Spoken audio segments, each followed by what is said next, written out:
go for a week. Oh my God. Yeah, Scoop Mexican Spec. What's happening, brother man? Dean Stevenson is in the house. Ray Miller, Danny Boyd, Joker, Oscar Gonzalez. I think I said his name twice already. I'll say it third time. Oscar Gonzalez. I'll say it again. Oscar, because he keeps popping up there. Patrick, KC9 Kau. Howdy, folks. Yeah, lots of Chris guitars. Shannon 78 Monty, Todd Donito, Danny Uncle Boyd. Duck. Yeah. Uncle Duck. Kerosene cucumbers. So yeah, here we are. Oh, Jeff's in here too. Jeff, is it the Jeff? It's the Jeff. Jeff Dragster Jeff? Yes. Jeffrey. Yes, I'm excited by that. Jeffrey.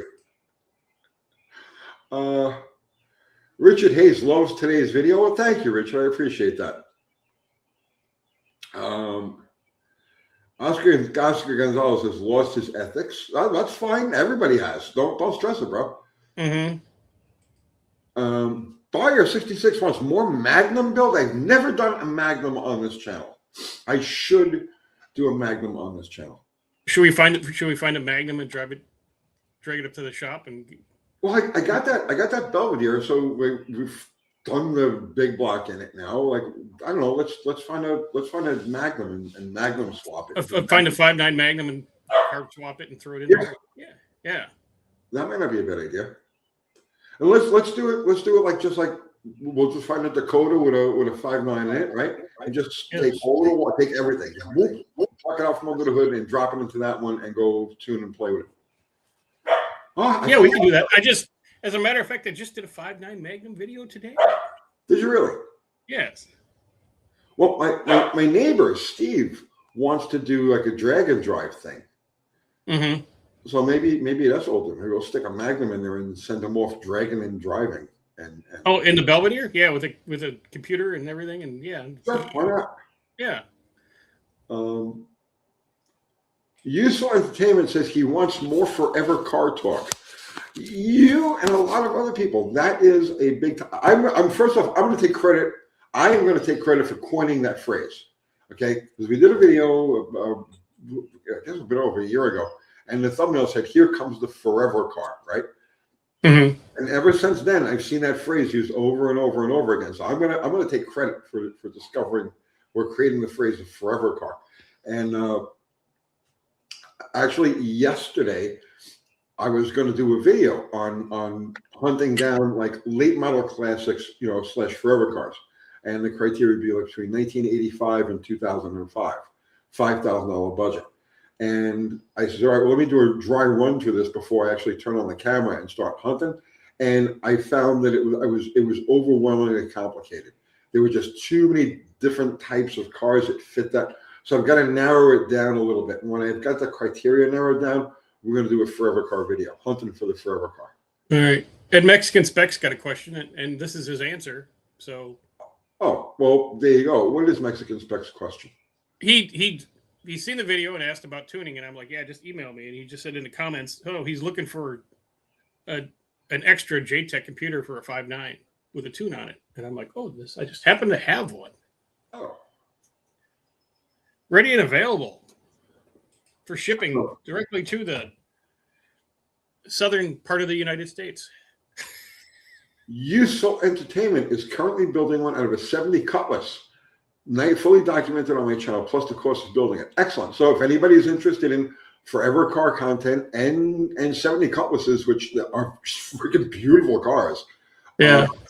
Yeah. Is Useful Entertainment his YouTube channel? Let's take a look.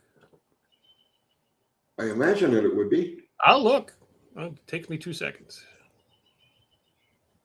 Yeah, somebody would post a link to that video.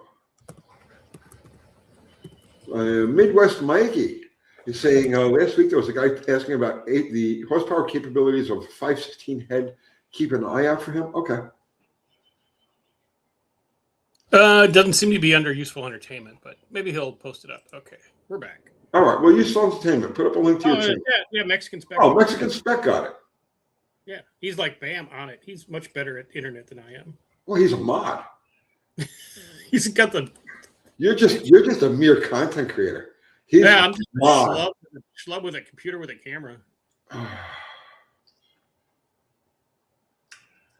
Let's see. Power Toys wants to know, what is a 70,000 mile 1975 J Head Olds 455 worth?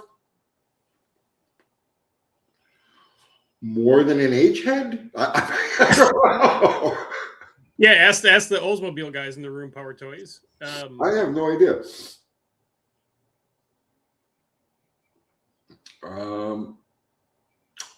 Aaron, will you do a continuation video of the Interblock VRS 4150 carbs? If one crosses my path, I guess I will. I don't have one in my hand. Will Andy send you one? He's got like the hookup on those. See if Mr. Wood would send you a carburetor. Oh, he probably would. Actually, Andy texted me today. I didn't respond to it because my head's been full of other things. But he texted me this morning. I got to get back to him. I don't know, perhaps. Let's see. Okay. Todd Denio finally got his forever car. That would be that Studebaker, correct? Was it a Stud he was after? No, it was a Marlin, an AMC. Oh, yeah. Very cool car. Yeah. And Kiwi showed pics of it on the live stream last night. How is Kiwi? Is those hormone shots doing good? Does he have the tatas yet? Or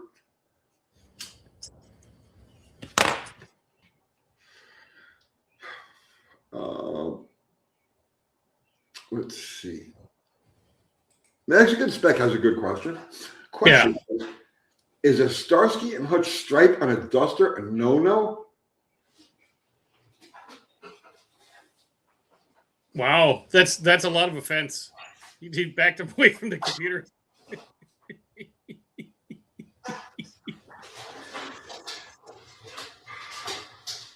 If it's your car, do it. Then I can't get this look off my face. I'm trying to. Zero. Yeah. Fubar's here too? Yes. Yeah. All right. So we've okay. I feel better. Loaded. Yeah. All right. Carmen Massey, 355 cubic inch Chevy with a 4150 Holly. I have this off idle bug. Everybody.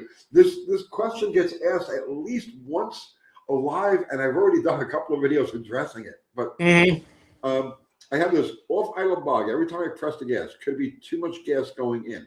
Not likely. Usually it's not a strong enough accelerator pump shot, not enough timing, not enough initial timing, not a quick enough curve. It could be many things. I've done videos on that, including all the correct ways to adjust the accelerator pump linkage and all of that stuff. But no, too much gas, no. That would give you, too much gas wouldn't give you like a tip-in bog. It would be strong on the initial hit, and then it would hold back because it was just drowning with fuel. Mexican Spec is sorry to offend. You didn't offend me, bro. I had that look on it wouldn't come off my face. Or as Wheelie King puts it, if you need to have that stripe, just get a Torino. They're cool. Or Sweaty Fat Guy right below him. I mean, if the Duster is purple and the stripe is pink, I guess then it's okay. Yeah.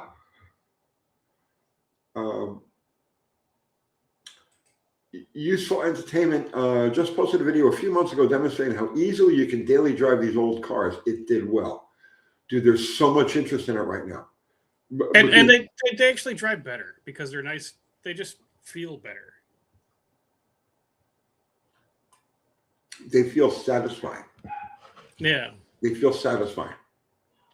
And the general public, the average person is finally catching on. They're finally catching on. The older cars are better. They may not ride as well. They may not have as much power. They may not handle as well. They may not be as comfortable, but they're better. They're better. They're happy. Buyer, Tony, what happened to your Dodge box truck, the Caravan, and how was the unibody on that thing attached to the frame that was under the box? I got rid of it. Oh God, about 3 years ago now. It just outlived its usefulness.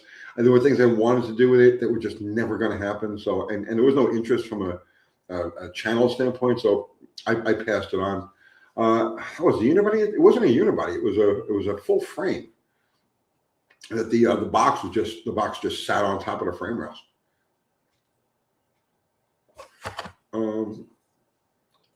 Zero is saying even traffic is better in a classic car. Yes, because you get to sit back and there's a place to put your arm out the window and you put your arm out the window. You have leg room and yeah, there's lots of doodads to look at and yeah, no, definitely. It's a bit of a time machine, you know. Throw on some vintage fucking sounds. If you're in traffic, people point and look at your car and yeah. Tune away from all of the nonsense of the modern world. You go into your little automotive bubble and enjoy it. Yeah, it doesn't have a screen you're staring at, you know, the whole time you're driving, all that kind of stuff. You're in the, you know, you're there when you're driving it.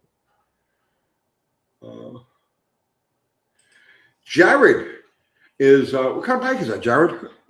CB, what is that? Is that CB 550? Kind of looks like it. Yeah.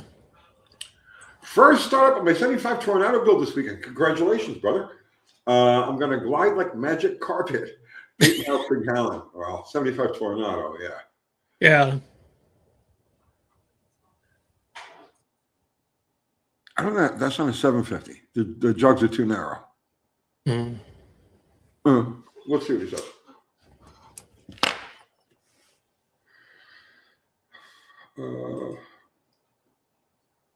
Pick a couple, brother man.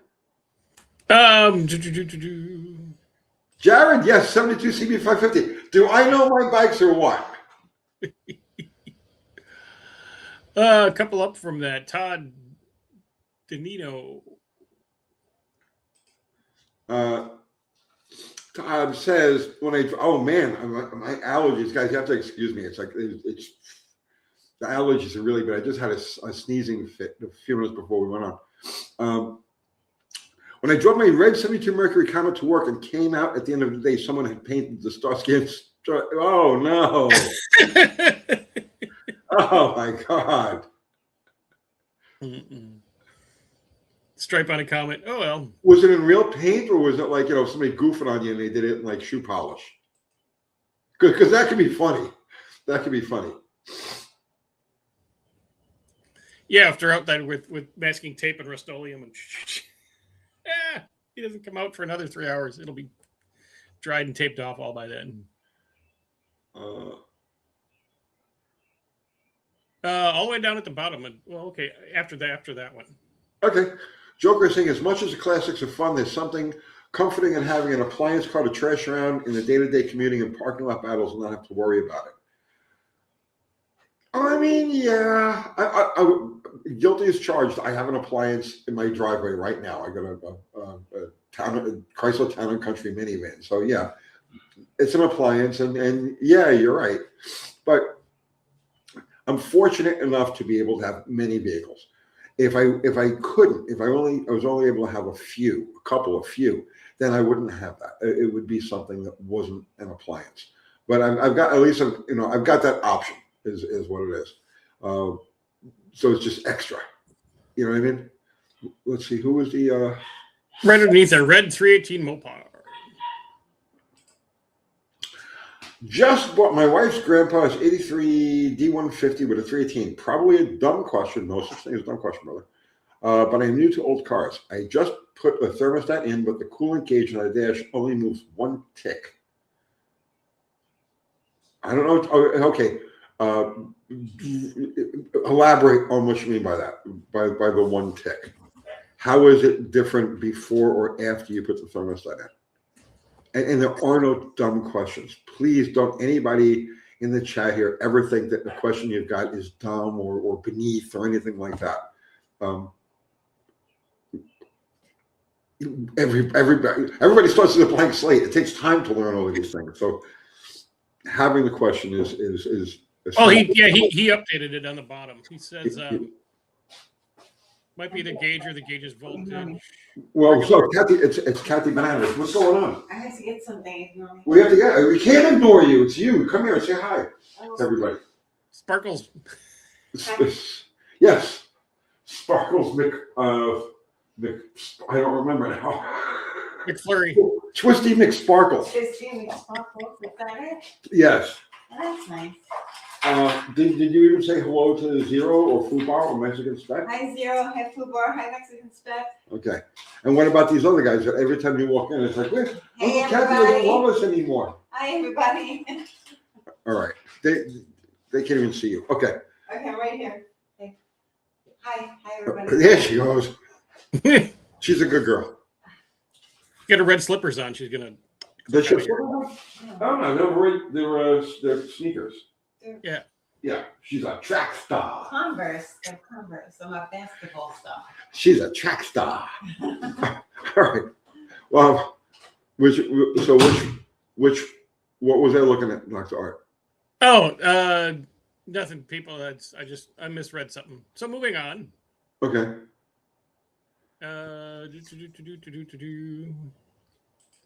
Glenn Clendon, the only dumb question is the one you didn't ask. Absolutely. That's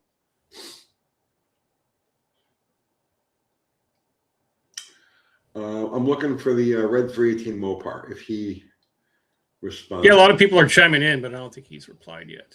Okay. Oh yeah, yeah, he did. It's right on the bottom. He says, "I'm not sure. It looks like a pen replacement." Because he's talking to 5 people that are trying to help him out. Okay. Well, as long as somebody's trying to help him out. Yeah, I mean, as long as it's who cares if it's not overheating. Don't obsess with the gauge. Yeah. Uncle Duck wants to know Dragster drama update. So the latest we have from Jeff is that the bulk of the clutch is in and the clutch tools are in. But we don't have them at the shop yet. They'll be at the shop by the end of the week. But we don't have an input shaft. We need to assemble everything, put the can on it, make a measurement. We'll get the input shaft.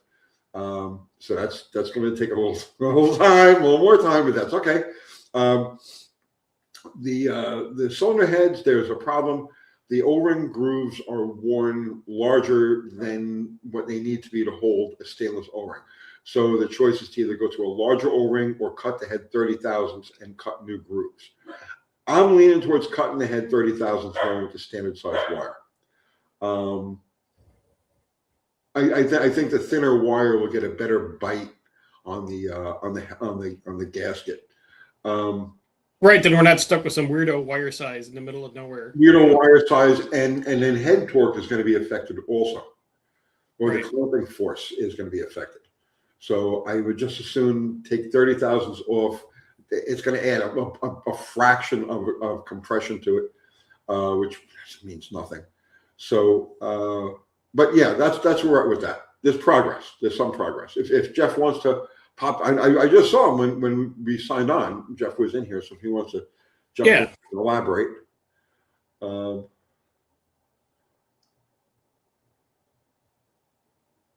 Let's see. I'm just scrolling back up. Oh, Todd Denny was saying that his Starsky and Hutch stripe was latex interior house paint. That's not good. Oh my God. Shoe polish, I could see that could be funny, right? Right. I mean, if it was a nice car, if it was a rusty up north car, okay, good joke. But yeah, if it was decent, I would probably be upset. All right, I'm just scrolling out here. Oh God, guys, I'm sorry if I'm sniffling and stuff. The allergies really bad here today.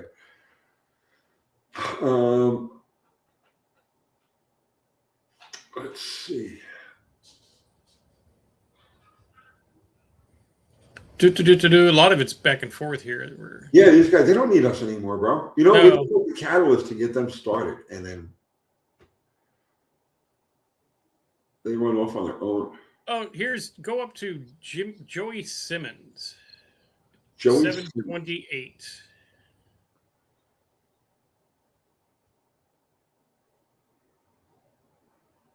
I don't see him.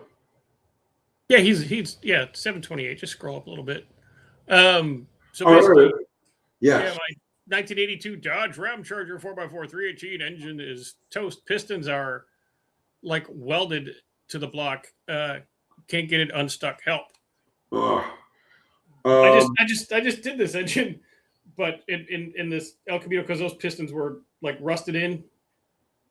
I took the rest of all the pistons out, the crank out, and stuff like that, and then turned the motor up so that it was on the engine stand. Filled that cylinder with ATF and degreaser, and came back a couple days later and tap down, flip it over, tap up, tap down, tap down. It'll come out. And then if you get it tapped down far enough, get your throwaway dingle ball hone or whatever to clean up the cylinder. It'll tap out. It'll go. It's not welded in there. It's just stuck. Yeah, I also did a video on freeing a rust stuck engine, like within the last year. It was at 383 that we did. Yeah. Yeah. So try it. Joey Simmons sent $2 for a super chat. Thank you, sir. I thought I just saw Jeff in here. Did you? There he is. I'll have them mill the heads for standard wire. Caliper should be, brake calipers too. Should be in 2 weeks. I have the rest of the clutch and parachute. I'll bring them down this week. All right, so there you go. So we're moving forward. We're moving forward. Yeah, we could talk about his brake calipers for a minute. Yeah. Because those Earharts, they take that 175 diameter brake little puck for the pad, which are unobtainium. The place in northern New York State, I think of Apple Hydraulics, they take them out and they sleeve these calipers. And then, so Jeff sent him a set of the 160s, the pucks that we can get. He sent them all 8 new of those, and they're going to bore this new sleeve cylinder so it accepts these 160s. So it'll be all new and they'll all be the same, and they'll all be reconned and brand new, and we'll have replaceable parts for the brakes and things like that. So it's a good deal. All right, that's moving forward. Now we got to get you back on the thing, because we got to, on your end, okay, we need to figure out throttle linkage, because that car originally had mechanical linkage. Oh yeah. I've forgotten. It's been so long. I think you got to borrow stuff off of this funny car to make that happen. And we got to drill the can and taper those holes for those bolts I showed you. Mm-hmm. So yeah, we got, once we dive into the car again, that's the problem. It's like you just have to let things sit, so you do everything like congruitively. You know, mm-hmm. So you can't do a little bit and then walk away, and do a little bit and walk away. You have to have everything there, and you got to be on it, and then you work through all of the bits and pieces. Mm-hmm. Those are things you got to start thinking about. Throttle linkage for sure. Yeah. Let's see. I'm just going to scroll back up here.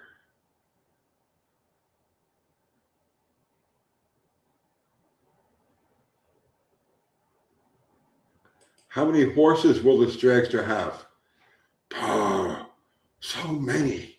So many. You can't count them on. Get on a city bus and count fingers. You won't even get close. Somewhere between 1,800 and 2,000. Yeah. It'll be mild. We're not trying to rotate the earth. We're just trying to get the car to perform the way it performed in 1972. Yeah. Sweaty Fat Guy was talking about a 64 Tempest 4-door wagon make a good forever car. Discuss. I know it would, but still. Discuss? Yes. Yeah, this 64 Tempest, that's a good looking, they got the horizontal headlights. It's a good looking car. Yeah, in a wagon, yeah. And it's so here's the thing. In my mind, right? A good forever car is going to have very simple body electronics, because that's okay. So let's just say, for example, you're dealing with an engine control system. You have a computer control engine. There are so many different ways to run an engine, run a transmission. standalone stuff or donor harnesses and stuff and whatnot. That's easy, okay? Or I shouldn't say it's easy. It's common. It can be done. The knowledge is there. But when the body is electronics, the lights, the turn signals, the wipers, the heater controls, all of the stuff that when there's complications to that, that's kind of a deal breaker because you're not going to get standalone computers to run all of that shit. So in my mind, a car with brutally simple body electronics is always going to make a good forever car because you can swap every configuration you can think of under the hood. You can have a diesel in it one day, and you can have an LS in it the next day, and you can have anything you want. You can stick in there and get the engine to work with the electronics are there, but have the body electronics be analog and simple. And do you agree with that, Dr. Art? Well, yeah, exactly. Then that's kind of the forever car philosophy. If you run out of X amount of engines in the world for whatever reason, and all you have is replacement engine X, okay, well, we can make it work because we only need to, do this wiring, or, this X engine's been done 1,000 times. You go online and see how to wire it up, and you're rolling the next day. That might actually be a good video. Write it down. You never write these things down. Because tomorrow morning when I think about it, I'll be like, no, that's not a good idea. No. That's lame. I'm not going to do that. I'm sorry, guys. The Stimples, it's I got no control over that. World of Woodchip. I think what makes fuel racing cool, most of the types of racings are more power mentality. Naturally, you've got power in abundance. Now make it hook up and live. Yes, I agree. I agree completely. That is one of the nice things about nitro. You can turn up the power until it throws the crank on the ground, and it's easy. It's too easy. Yeah. So yes, I agree completely. There's no struggle to make more power. The struggle is to actually use the power that you've got, manage the power. Yes. I also like the thing from a mechanical standpoint. I like the fact that things work backwards in nitro. Like if you want more bottom end power on a gasoline engine, you advance the cam. If you want more bottom end power on a nitro motor, you retard the cam. So it's like little things like that. I like about I like the contradictory nature of nitro. Midwest Mikey, thank you for the super chat. I redneck rack and pinion on my Duster. Too cheap to buy aftermarket. Thinking about fabricating a custom K-frame so it looks better. Thought I'd make a good video. Any tips? Never made a video. Oh. That's a big one. Yeah. Boy, that's a tough one. If you've never made a video, it's hard to say, well, do this, and you're going to get views on it. If it's going to be your first effort, take your phone, okay? Keep it short. Keep it like 3 or 4 minutes, right? And just shoot what you've got and describe what you've done and what you plan on doing with it. Don't try to overdo it. It's not like it's going to get put out to hundreds of thousands of people. It's going to be just your initial attempt. You know what I mean? And you're going to learn from that video because you'll watch it and you'll say, oh, I should have done this. I should have done that. So look at it that way. Don't think of it as making a video about your rack and pinion. Think of it as making a video to learn about how to make videos and keep at it. Keep at it. That's the big thing with YouTube videos. People, they'll do a couple and they don't go anywhere or they lose interest. They get sidetracked. Stay with it. Just keep staying with it. And eventually you'll start to build a following and you'll build your own style. And the next thing you know, and keep talking. Hi, this is Midwest Mikey. This is my Duster. Hey, this is what I'm going to do. Yeah, for 2 minutes, cut it off, post it, and let the 12 guys watch it and see what happens. Let's see.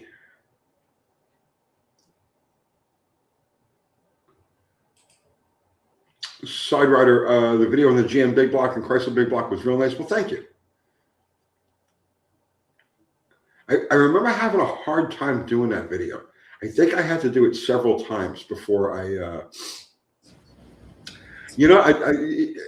if you're watching one of my videos and you want to know, like, oh, was this an easy video or a tough video form?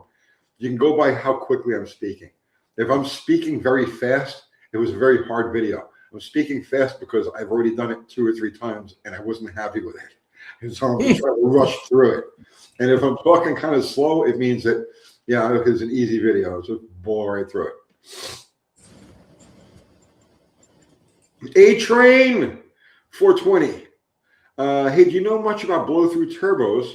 And when people put nitrous up to turbo, the turbo, is that too much for an engine, specifically a small block Mopar? All right, so he's asking about giving a little squirt of nitrous to help spool up a blow-through turbo. I do it. Yeah, I do it. Do a little, just do a little 50 dry shot right in your tube that feeds into your carburetor. As soon as the light turns green, hit your dry shot, and till it spools up to, you start building boost, let it off, and you'll be fine. Because that little 50 shot will build cylinder pressure, and more cylinder pressure is more exhaust pressure, so the turbo will spin faster, sooner. Buyer 66. How many times has Tony crossed paths in the Mopar magazine world with Steve Zolcich and David Freiberger? You guys don't seem to even mention each other. Is there beef? Never crossed paths.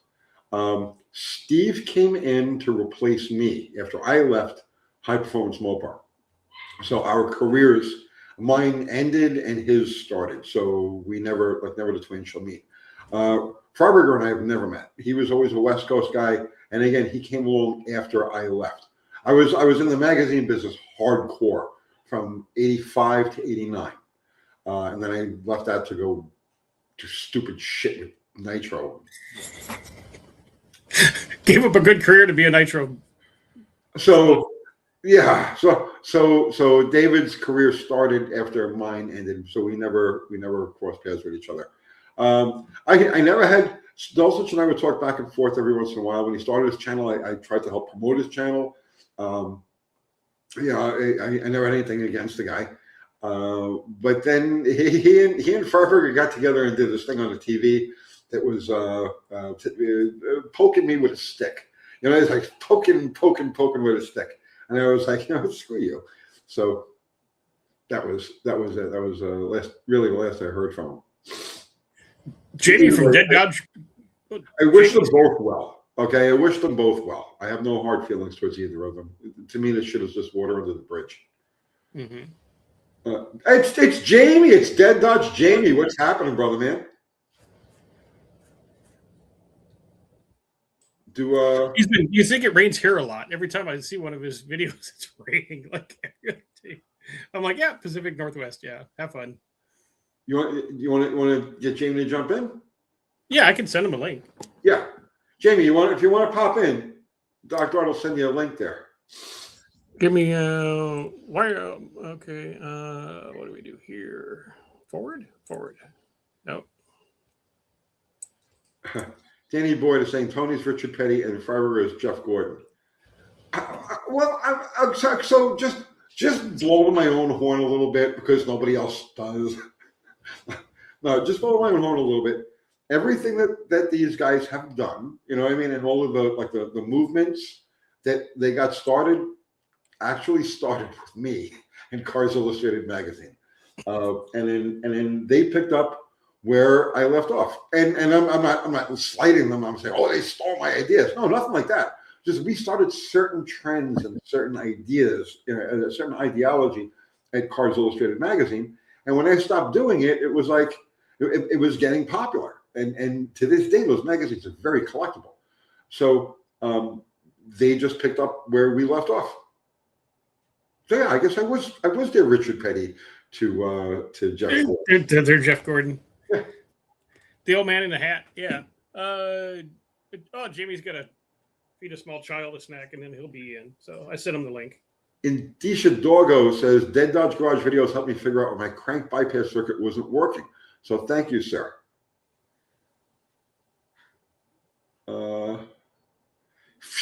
Smart guy. He's a smart guy. And if he's working on a project, but I'm not going to say what it is. If he gets on here and wants to talk about it, then he will. But it's along those lines. Todd Denio. Tony, my 67 AMC 343 was rated 280 horsepower, 365 foot-pounds of torque. About what would that be in after 72 ratings? So you had gross rating at 280 and net would be probably 190 or thereabouts. Right. So you guys, so the horsepower ratings changed in 1971, and they went from the engine on a dyno under optimum circumstances. This is what the flywheel horsepower is, to rear wheel horsepower, and that's what your current ratings are. So your 280 horsepower would probably be about 190.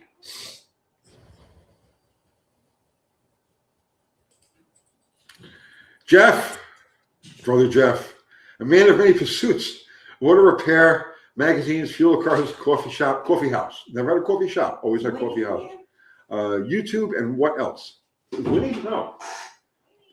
So what was your favorite and what was the worst? Do they change as time passes? Yeah, always changes as time passes.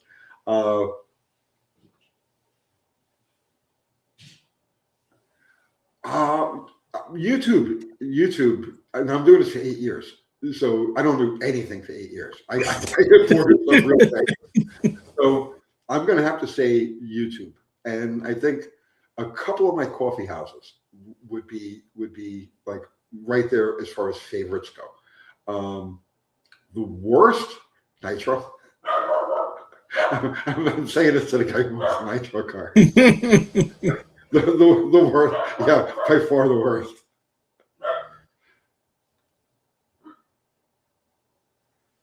But it also might have been the way that I did it too.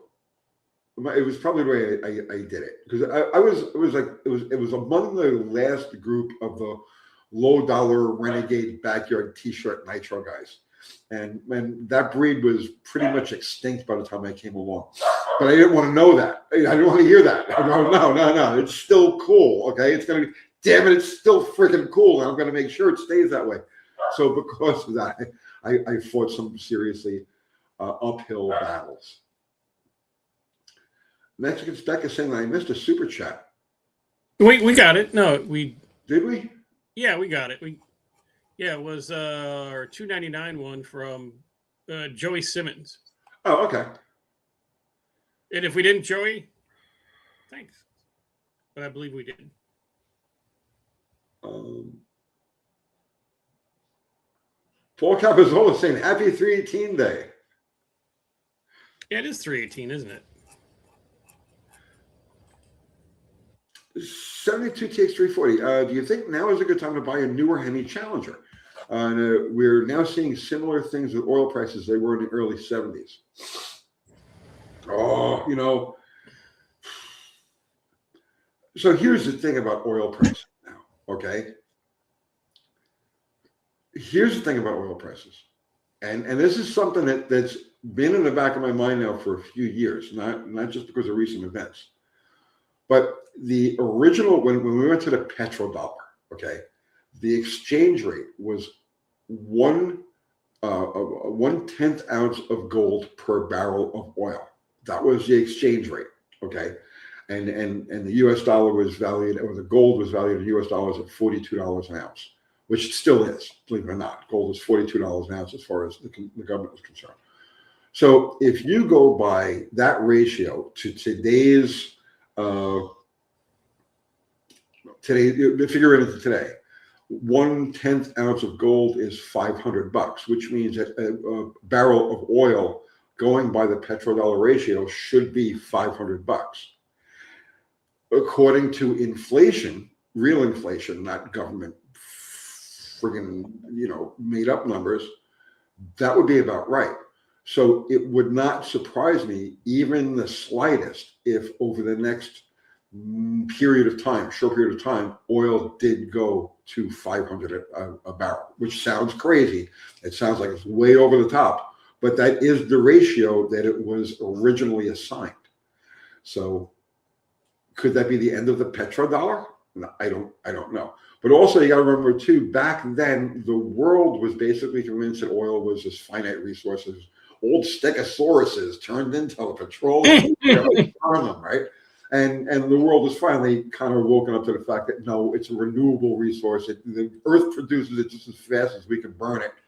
So we have that going in its favor too. So yeah. We may be talking scooters before too long, to be perfectly honest with you. Just like the people in India, everyone drives a scooter. So, and actually, I was gonna, I think we, with this Motor Corp. There's Jamie. There he is. Yo, the people that make the Royal Enfield and all those sub brands out of India. Yeah, we should really buy a dealership for those. Dude, I was going to buy a Royal Enfield dealership back in 1999, I think it was, 2000. My buddy had an oil change place on Highland Boulevard on Staten Island, and Royal Enfield was looking for dealers. And their big revolutionary thing that they were promoting on their motorcycles was electric start. It was revolutionary, right? This is yeah. 2000, okay? And yes, now we have electric start. And I was like, I like you guys, right? If that's the biggest innovation you can come up with, I like you. And I was actually going to pursue opening a Royal Enfield dealership. And then he moved down here to Tennessee. I lost that place that we would have run him out of, and then I got sidetracked into other things. But yeah, I wanted to be a Royal Enfield dealer. Yeah, put that on the list. I think we need to talk about this. Okay. Because that's your next profession, huh? Selling Royal Enfields. I guess anything to do. I've been in dealerships all my life. Cars, motorcycles, doesn't matter. Nice. We could use you one. Sell them up front. You'd put it to service in the back, and you have inventory at parties and give away hot dogs and popcorn, and everybody buys them, and you can. Well, it's a good time. I'm in the process right now of setting up a Sportster business. I've been buying parts bikes and parts, stacks of parts and stuff like that. I've got a guy actually working on this right now. I haven't talked about it on the channel because it's not really having to do anything with the channel. But I'm in the process of legitimately building a Sportster business. Nice. A local Sportster business. So that's cool. Yeah, I wouldn't mind going to the next step and becoming a Royal Enfield dealer too. I've kind of started a tin grill parts business on the side. Tin grill. I love tin grills, and the parts just keep falling in my lap, and it's so weird. Like, it's hard to sell project cars. The market's kind of weird, right? But tin grill parts, man, I hear from people everywhere. Siderider is saying Dead Dodge's microphone is over the top nice compared to you both. Oh yeah, it makes it sound like we're. Just my fuzzy little thing. I got one of those. I'm not using it right now. My sister-in-law gave me this for Christmas. I could put the headphones on, But before that, I did have an actual studio quality vocal condenser. So I used to do shows with Dallas, the AHRA guy, and he has this microphone, and it looked like a phallus. Yeah, and I was like, I don't want to talk to this. I don't want to talk to his face.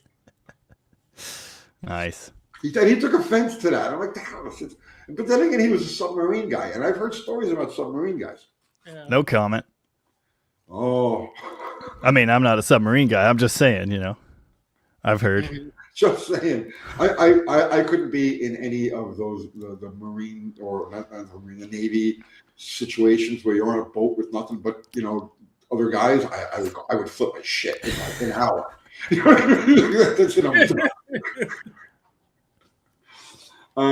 what do you think about Royal Enfield? You're a bike guy, Jamie. What do you think about the Royal Enfields? Well, it's funny. I'm only a little bit a bike guy. I mean, ever since I wrecked my CB750, I've basically been off them because I almost died. And you've been there, but it got my attention. And it was like, you know what, bud, maybe you should have 4 wheels. And so I've really been out of the bike thing for long before my daughter was born, so over a decade. But it's funny because my buddy has a Royal Enfield. What the heck is it called? Dual Sport Himalayan. Oh, great. Yeah, and I've been thinking he bought it brand new. He's only put like 1,400 miles on it, and he's thinking about selling it. And I keep looking at that, thinking, man, this is great. I don't need all the power. I'm a little less likely to kill myself. I can do adventure stuff, and yeah, I think they're pretty sweet. They are. I've never ridden one, but I really like to. Just a couple of miles on one. Right. They look really cool. I would want the earlier one, not the current one. The current one is liquid cooled and all that shit. And I was like, yeah, no, his isn't liquid cooled. It's, I don't know what year it was he bought it, but it was brand new. Their bikes are so beautiful. I wanted the classic 350 because I have motorcycles. Right. I wanted more of a novelty type of bike, just something that's just pretty that you can take out and putt around. So I wanted to get one of the classic 350s, and there's this red and chrome version. Yeah, I'm looking at one right now. Freaking jewel, right? Yeah, that's sweet. I definitely like the look of that. Yeah, but I couldn't find one. Nobody had one. I would have to go over 1,000 miles to pick one up. Yeah, that's rough. That's why you got to open a dealership, huh? Well, if you want to open a dealership, I mean, you know me, I'm game for anything. I'm silly that way. Bill McKeiska sent us a super chat. Bill, thank you, Bill. The NASCAR Trans Am style chin spoilers that were popular on A and later F bodies in the 70s, was it a factory option or aftermarket? And if so, do you all remember who made them or how to get them? There were no factory chin spoilers on A bodies. What about on the kit car? Yeah, not on A body, but the F body, the kit car had it, right? Yeah, the kit car had it. Yeah. Wait a minute. Wasn't there a 76 Duster? It was like a petty edition. Didn't that have some kind of ground effect or something on it? I think there might have been a very limited edition 1976 Duster short track package. And when I say very limited, I mean like 10 of them. Like I'm not finding a picture of it. Okay. This might be something I'm just... I found a kit for a Jim Cushman Plymouth Duster kit car short track late model. A model kit for it, but I don't it might have been just a package or that Chrysler offered. Right. That had a chin spoiler. Yeah. But that's the only A-body chin spoiler I can think of. Yeah. The F bodies, the Aspen Super Coupe. They had it too, huh? Yeah, that had it. Yep. Well, yeah, it like wrapped around into the flares, didn't it? Yeah. Yeah. Yeah, it was pretty elaborate. There's one without the spoiler. That just looks wrong. Yeah, that's crazy looking.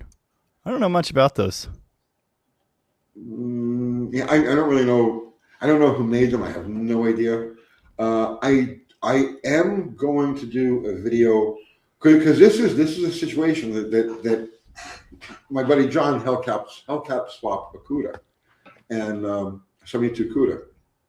So knowing him, he's gonna eventually gonna top end this thing just to see what it's gonna do.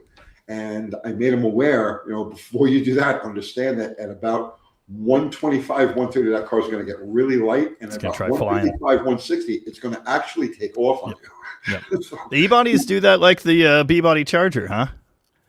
Say that again? The E-body does that like the Charger, huh? Every car does. I've been in a 68 Charger going approximately 135 miles an hour, and it was terrifying. You can feel the thing trying to fly. Yeah. Yep. It's light in the back. The thing starts to like scoot around like this, and you're like, oh no, my balls ain't that big. You start not good. But because there are so many people who do swaps like that and aren't aware of the aerodynamic liabilities that happen with these cars at certain speeds, I'm going to do a video on high speed aerodynamics on stock bodied, vintage cars. Cool. Is he made more progress? I haven't seen that car for. Oh yeah, it runs. Oh, okay. He wanted me. He messaged me about a week ago, asking me if I wanted to take a ride in it, and I was busy. I couldn't separate myself from what I was doing. But I told him because when he was putting it together, he wanted to put and a Hemi in there. And I just go, yeah, it's cool. So I'm gonna put a Hellcat in there. I says, all it's gonna do is it's just gonna freewheel. It's 1,000 horsepower. That's what it's supposed to do. It's just gonna freewheel. That's all it's gonna do. So and he blew me off, and then he messaged me right after I took him for his first run. He says, "You were right." That's what those cars exist for. It's just ludicrous tire smoke. Hemi Head 68 is in the house. Welcome. Sweaty Fat Guy is saying my 79 TA felt more stable the faster it went. Fastest I got it to go was 150 for 12 miles. I was not a brake kid at 18. That body style is supposed to be pretty good for that. Yeah.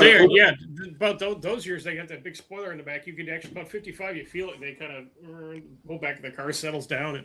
And it has good front aero, and unlike a muscle car. Unlike a Cuda that's shaped like a Coke bottle. Yeah, very unlike. On the Chargers, Jamie. Yeah. The problem was the back window. Yeah. No, I know. That's why the Charger 500 existed. They plugged it. They knew that, Yeah. Beautiful, but worthless for, high speed.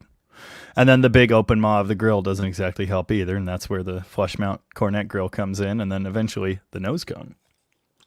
Truth be known, I like the flush back window better. Me too, dude. Right? The tunnel back window is okay. But I like it. I do like it, but the flush window on the 500 is amazing. I have always had this idea. Long ago, I owned a 66 Charger, and I couldn't afford the one I wanted, which was the 68. And they make all the panels, so here's my genius idea. Put the sheet metal on the 66, keep the 4 buckets, keep the rear storage area, put the tunneled window in it. Be awesome. I mean, why not? It's just money and time and, insanity. But how cool would that be? I mean, if I happen to have all of those bits and pieces laying around, I would Right. I would think about screwing that together. That could be cool. I mean, that'd turn a lot of heads, boy. You pull into any Mopar event. Oh yeah, no one knows what they're looking at. But yeah, the flushback window fits the roof line. It fits the profile of it. Yep. Kathy and I had one of those. We had a 69 500. Mm-hmm. Oh God! I bought it for her. She was like 16 or 17 years old. So I'll figure out when this was. Yeah. And I think I flipped it. I put her in a Coronet, I think, and I got rid of that for the Charger. But back then they weren't worth anything. Nobody cared. Nobody was like, it's a NASCAR body. So yeah. where's the wing? Are you aware that Tom Hergert has a twin named Gary? They are identical twins, and Gary owns a green Charger 500. Beautiful car. I've driven it once. I think at some point we're supposed to rebuild the engine, but I think the 500 was one of the best. The Coronet grill, so I like the flush mounted grill. Right. There's no doubt about it. But the Coronet grill, It doesn't fit right. Doesn't match the lines. Right. But there's a certain utilitarian appeal to that. Like, we did this because it works and it fixes the problem, not because it's beautiful. Yes, and I agree with that too. I like some of the crude stuff that Chrysler did to get their cars. Like sending the cars off with back windows and they get smashed out with a hammer, and sometimes when you're restoring one of those, you find chunks of glass. Yeah. Oh, love it. Yeah, I love stuff like that too. Mm-hmm. But if they had, for 70, if they had actually refined that concept, like not have the inset grill with the loop bumper, but a flush grill and made it more like the 68. Yeah. I think that would have been, because I don't like the 70 Chargers. There's something about them that's not. I've seen one in a dark red color in the snow, and that made me go, all right, that's pretty. But generally speaking, they decontented it. The dash is plastic. The door panels are goofy. The seats look wrong. Yeah. I'm not a 70 guy. Yeah, no, the 70s. But every Charger looks good in the snow. Well, right. Bill McKeiska sent you another super chat. Did he? Oh, wow. Thank you, Bill. I've seen a few early 70 swingers with them, and they were the fastest of those cars that I've seen. 10-second range was slightly faster. Didn't know if it was special to those cars specifically or if it was retrofitted. Yeah, absolutely not a factory piece. No. And not even available as like a package of any sort. Now, there is a guy somewhere that makes A-body spoilers today, and I don't know his name, but if you want one of them, you should find that guy. You could probably find him on the A-body Mopar group or something. I've seen his work. I could ask my friend Ryan, actually. He's got one for his Valiant. Built a 67 Valiant. I sold him for autocross. We're doing a 340 for that coming up. I'll ask him. I'm just scrolling up here. Paul Watson is saying my 78 GTX was stable at 130. You right on the edge, bro. Right. I hope you weren't making any turns. At least it's not a Charger. Yeah. Brakes were motor, but everything else felt good. Put your foot down, it's just mush. Yeah. So at 130, that thing is getting light. Okay. Like if at 100 miles an hour, there's 2,000 pounds on the back wheels. At like 130, there's like 500 pounds on the back wheels, or even less. And right. you go to corner or anything like that, you can get real to those spot bends real fast. Modern cars are so different in that regard. They have built-in aero features. You don't even realize it. I mean, the underside is clad for one thing. There aren't as many spots to capture air there and lift you. I don't know. I'm not an aerodynamics guy, but the point is that we didn't know this in the muscle era, and we do now. Well, the key is to keep the air from getting underneath the car. Yeah, the lower you are, the better. Not just low. Well, yeah, low is good, but just the concept of keeping the airflow from under the car. Because when you let air under the car at the same speed that the air is going over the top of the car, you've literally created a wing. Yeah, the roof becomes your low pressure area. And there you go. Sucks you up into the atmosphere. Yeah. So just a note, if someone does want one of those A-body chin spoilers, there's a guy that makes them. There may be multiple guys, I don't know, but there's at least one guy named Barry Zepic. He's in Canada. Okay, but what A-bodies does it fit? Because you can have different. He does multiple versions. He does, like my buddy Ryan put one on a Valiant, but I know he does a Swinger one as well for like the 70 Swinger with the valance and everything. He does multiple versions of it. He also does the ducktail trunk spoilers. But yeah, his name is Barry Zepic, Zepick, and he is on the A-body group. So like if you're on the Facebook, either Ready A-body or A-body Mopar, he's on there. There was a 1976 a 76 Duster Dart Sport short track package that had that spoiler. I'm certain of it now. I don't know exactly how it was available, but I'm certain of that. As soon as you said the ducktail spoiler. Gotcha. 76. I found a model of that as well, and it's funny they're calling them kit cars. That's what it says on the model box. It was a kit car. Yes. I still haven't seen any real cars with it though. There aren't many out there. I promise you that. So you talk about Mopar slop. Have you ever poked around underneath a factory altered wheelbase car? Not yet, but I've heard. Oh, it's amazing. Amazingly hacky.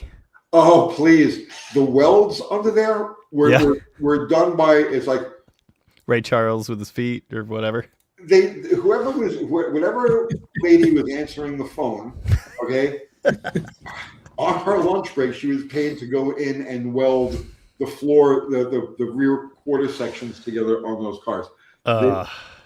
It's the worst welding you will ever see. How did this possibly come out of a factory? But it did. I love that. It's actually 10K. Tula toilet and septic. 71 New Yorker was a K at 110 fuselage car. Yeah. Much faster, and it got squirrely. Yeah. How's that Ranger handle its speed, Dr. Art? It's at 100 miles an hour. It's you don't really want to really go that much faster. It's not really a half mile, or mile top speed vehicle. It's a it's a brick with a lot of propulsion behind it, and it's very light. The I-beam gets really light at 100 miles an hour. Do you see a difference between the tailgate up and the tailgate down? I run a tonneau cover to keep all the air off the bed. So okay. Oh, that's right. Yeah. Yeah, but no, you can't. The lies that the world tells you: if your tailgate is up, it's your second front end on a pickup truck. Period. It's just bashing the air with all it might of a front grill. Put your tailgate down, take it off, and put a tonneau cover on it. And it's just, you could tell the difference just by how much wind noise there is on a pickup truck with a tonneau cover versus an open bed. It's just, it goes through the air so much easier. I'd be curious to know the mile an hour numbers, right? So in other words, like run it with the tonneau cover and then run it without and the tailgate down and see if there's a difference in mile an hour. Side Rider, you guys think a nice Nora 74 Dart with a slant 6 should be worth $25,000? There's your answer. Is there, 20 grand in the glove box? Is it a parting gift? 15 to 20 in the glove box, maybe. I mean, a very, very minty, rust-free 74 A body, I think today, 8. It's not insane, 8 to 10, Like a really, really nice one. Like a mint one. I think you're underestimated. Yeah. Well, I don't want to be wrong about that. I don't want them to be worth more. So I don't want them to be worth more either. But now, if you're talking about a clean Survivor, no rust, original paint, but that late, nice interior, I don't think it makes any difference anymore. You and I are part of that. The party ends in 71 and 72. Yeah, I have appreciation for the late cars, but they can't be worth what if we're talking a 70, 71 Dart Duster, a 70 Demon versus a 74 Dart is 71. Yeah. Well, okay. Yeah, but do you want to know what a 71 344 speed Demon is worth today? I don't. To a guy who isn't he's not a muscle car guy. Yeah. Right? But a classic vintage, So the Dart, along those lines now, right, is a significant car because that was the everyman's car. That was the Al Bundy car, right? For lack of a better, you get the idea. It was a significant car in a very significant period of automotive history.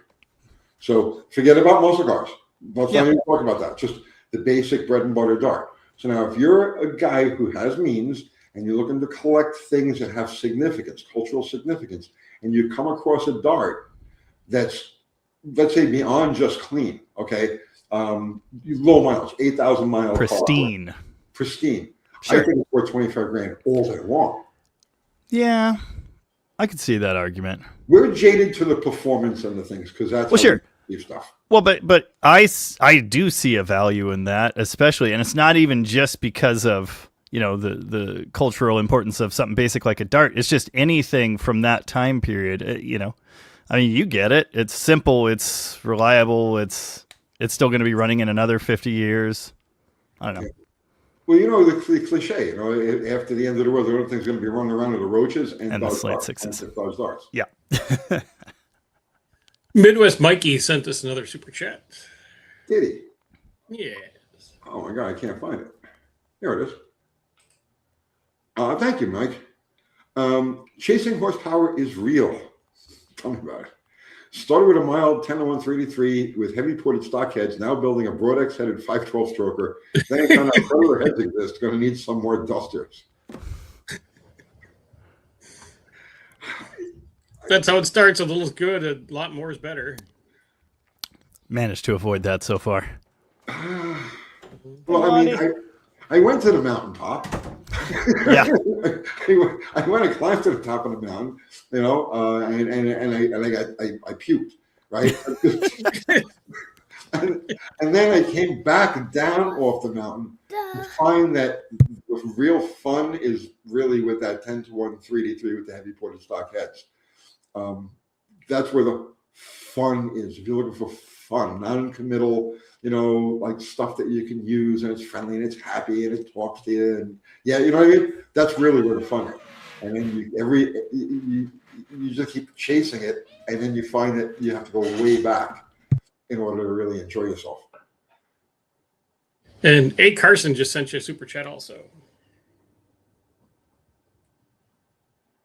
Thank you, A. Carson. Long time no see. I miss you. I miss my janky turbo 4-barrel draw-through slant 6 4-door 71 dark. Ran like a dog turd until wide open throttle. Smoked 350 Z's.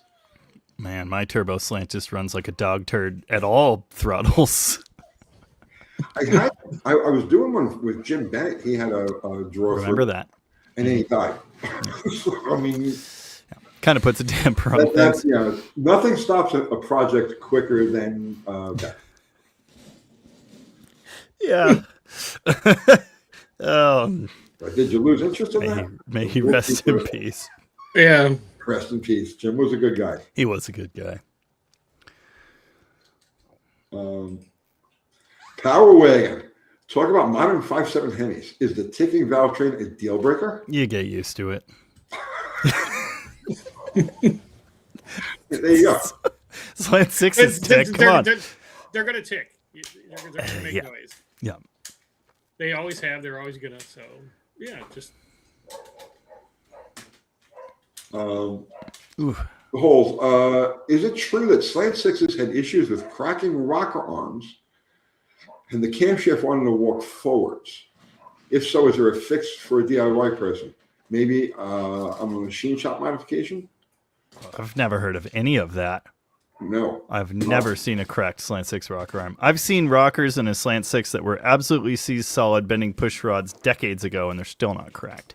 All right. What I've seen is it's a terrible design on those rockers where it's one piece of sheet steel opens up, fold around, and then it's an interference fit for the adjuster. And I've seen them separate so the adjuster won't hold.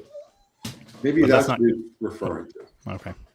But yeah, they're just like spot welded in the middle, aren't they? Or are they even? Isn't there like a line of spot welds around them? Maybe not. Not that I can remember. I got to look at one. Not that I can remember. Let's see. There was something I wanted to. Something jumped out at me.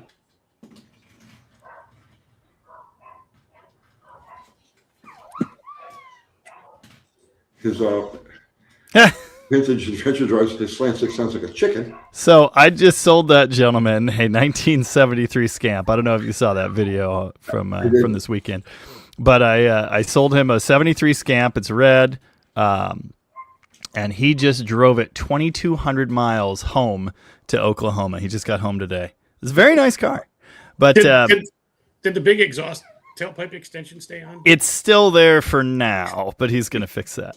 But it had a goofy fuel supply problem. We fixed, finally. Rip also, is there a reason why they made wing cars with that body style? It's what they had? That's what NASCAR mandated. Yeah. You couldn't run the smaller bot. Excuse me. That sneeze is the trapped sneeze. You couldn't run A-bodies in Grand National, right? And you couldn't run full-size cars. It had to be an intermediate-sized car. So what were Chrysler's intermediate sizes? The Belvedere, Satellite Roadrunner, and the Charger Coronet. The Charger Coronet. Or whatever. B-bodies.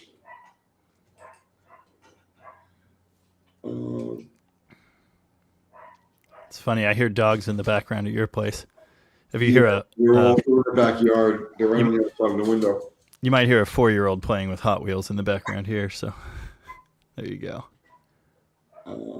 Power Wagon 79440 says it's hard to put a big block in an A body. Well, I don't think so. Not with the expensive headers and Schumacher mounts. But you use a short deck and manual steering for the love of all that's holy. First gen A body or second gen A body? Well, right. We were talking about that last week. Yeah. I'm talking second gen. Now he's talking about silver. Yeah, that's okay. A little bit of a dip. As I said in that video, I expect to see it someplace in the 60s. So it still has a way down to go. Buy. just buy. Just load up. It's a buying opportunity. Sorry, the 63 Galaxy was an intermediate. They changed the dimensional rules for those cars sometime between that period and the time of the B bodies.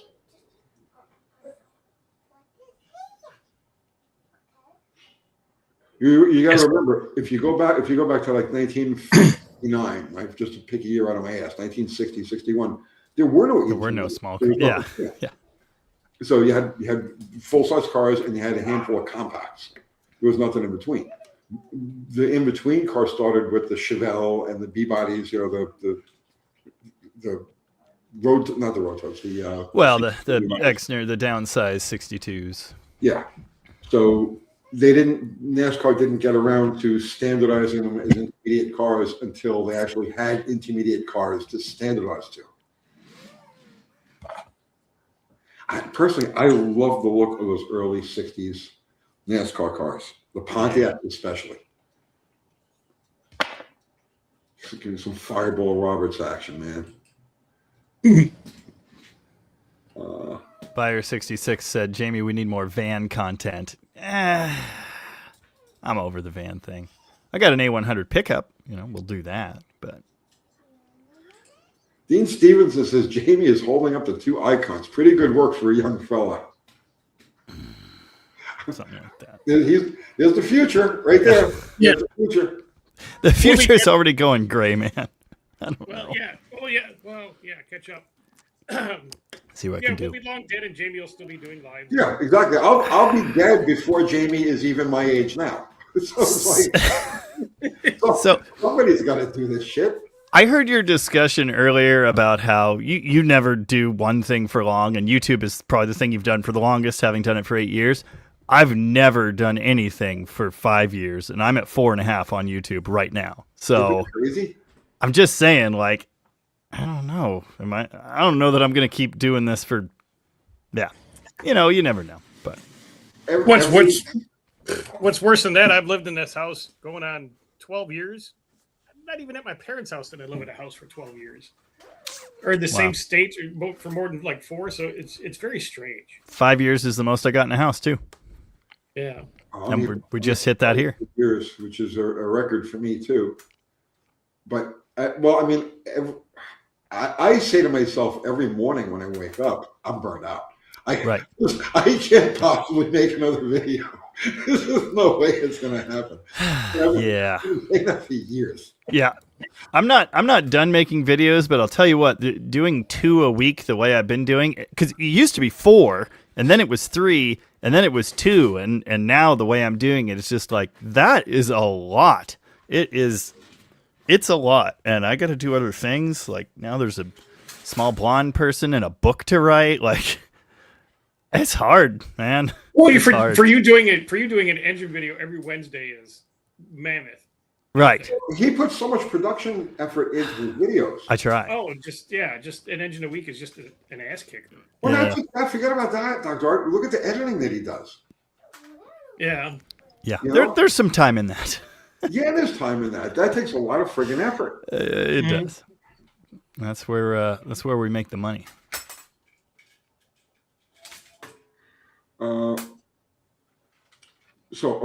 Midwest Mikey, before I get to his, he's saying we missed Joey's super chat. So hang on, Midwest Mikey. That was the one that was way up there. That was way up there. We can go back to it. Something about diesel in a block. Yeah. I'm scrolling. Everybody's beating us to death over it, but I think we talked about it. Do you have the starred button on your screen? Because that'll pull up your super chats. I don't. Oh, next to your comments. Okay. Yeah. We do. it's on the upper left, on the upper right hand, Tony. You got chat, comments, recording, and underneath there's live, and then starred. Starred. Okay. Yeah. That should pull up your super chats. Look at that. There you go. Yeah. Yeah, and just click on the Joey's Arab. Okay. Sorry, dude. Yeah, I think we got everybody. Oh, no, you're right. Okay. Joey Simmons, put diesel on a block for a month, diesel no movement. If it's seized. Yeah. Oh. Diesel's not, when that rust is soft, and how do I make this go away? Hit live again. Hit live again? Click live. Yeah. Thank you. Yeah, you just hit the piston with a sledgehammer, shatter it, take out the pieces, and move on. You gotta buy one. Go watch the video I did on freeing up that 383. Yeah.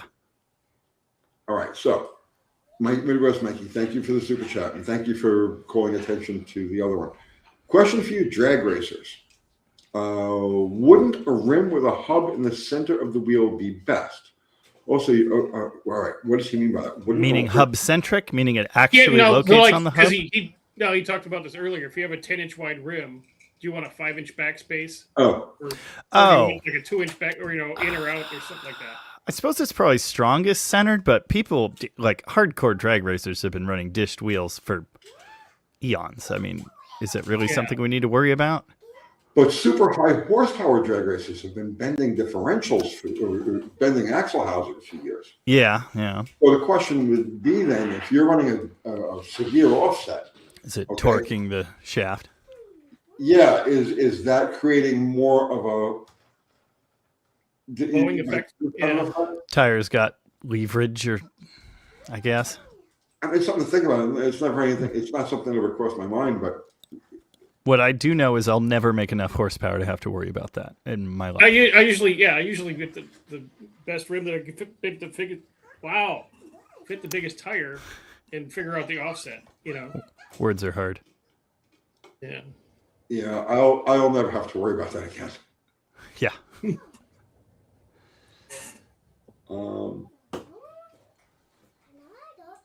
Power Wagon asked, is an LA better in an A body than a big block? I think so. I think the LA engine is the perfect fit for an A body, and I just love them. Hemihead, thank you for the super chat. Is there a sizable difference in volume of fluid? I'm going to owe you another dinner, Doc. Is there a sizable difference in volume of fluid sent in and out of a 727 torque flight to the radiator tranny cooler for a 318 versus any big block, 1/4 inch versus 3/8 line? I seem to recall. They're all 5/16 line. Factory. Yeah, from the factory. Hemi is lane 6. It's all 5/16. Newer torque flight application, like heavy duty, newer, like an overdrive in a Cummins truck, for example, they use like 1/2 inch. I don't know, they're big. Anyway. Yeah, they're like 7/16. I know the ones you're talking about. Yeah, they're way bigger, but I don't know. I mean, obviously the intention is to move more fluid, but it's a similar pump that's moving it, and it goes through a similar orifice in the transmission. So I don't really know how that makes a difference. Well, if you think about it, the passages inside the transmission that lead to the cooler lines are smaller in diameter than the cooler lines themselves. Right. So what does that mean for volume of fluid? Don't know. I think it's going to stay about the same because your restriction is going to actually be in the case. Be at that little port that's behind that fitting. Yeah. Yeah. Gotta come out of, yeah.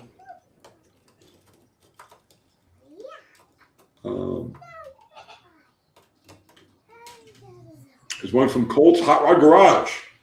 That's a nice blown. What is that? Something. Chevy. Got to be a Chevy. Yeah, it's Chevy. Here's another oil question. How do you feel about Risolone ZDDP additive, and does it mix in as well as if it had been part of the additive package the oil originally formulated with?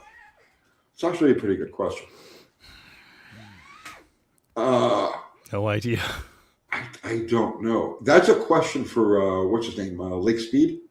The guy. oil. Yep. That's a good question for him. So the ZDDP additives I've used, and there's Risolone, there's a couple of Lucas. Yeah, Lucas. Yep. They work. But the question is, are they as good as if the zinc is actually formulated into the oil, or is there a separation factor? Yeah, I've heard for purposes of break-in that running a normal detergent oil and that additive stuff isn't what you want to do because the detergent can supposedly wash it off. Yeah. But what I cannot tell you is the difference between a detergent oil that's formulated with ZDDP in it and a detergent oil with that added. I have no idea how that works. I'm not the oil guy. That's interesting. I'm curious about that. Maybe I'll ask Blake. I don't know him, but maybe I'll pursue it. You don't have his number. Interesting question. That's. Mm-hmm. Do you ever have people tell you that you should ask famous people questions, or you should get a hold of famous people if like because they know you and the other person on the internet, you must all be in like a big club? We're all part of a club. Oh, you should ask Dulcich. Well, let me just pick up my phone and I'll just give him a call real quick. Oh, you should call the Graveyard Cars guy.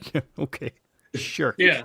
If people actually knew how like regular we were, Dude. they wouldn't believe it. Hey, I was recognized in Walmart once, okay? I'm kind of a big deal. Yeah, Babs. Why do you have a laptop? I do YouTube graphics on that laptop. That's why.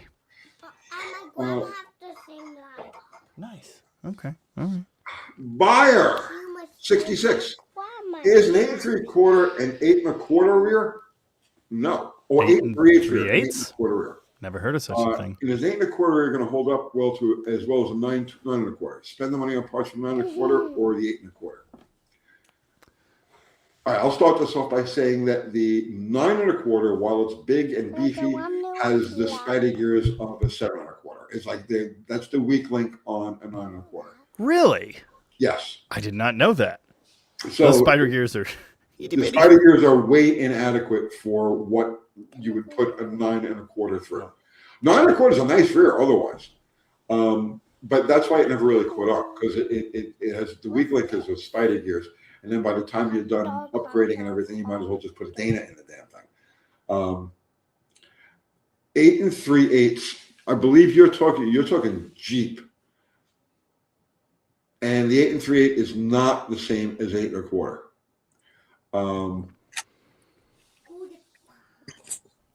I'm not familiar with 8 3/8. Is that a Dana size or something? It's a Spicer size, yeah. The 8 1/4 is the factory Chrysler rear. But the 9 1/4, like I said, the weak link is in the spider gears. That's why you don't see them used very much. Some small person wants to desperately hang out with Jamie. Yeah. She wants to play the drums while we're streaming. Take care of family, man. No, we're good. She just, she likes me a lot.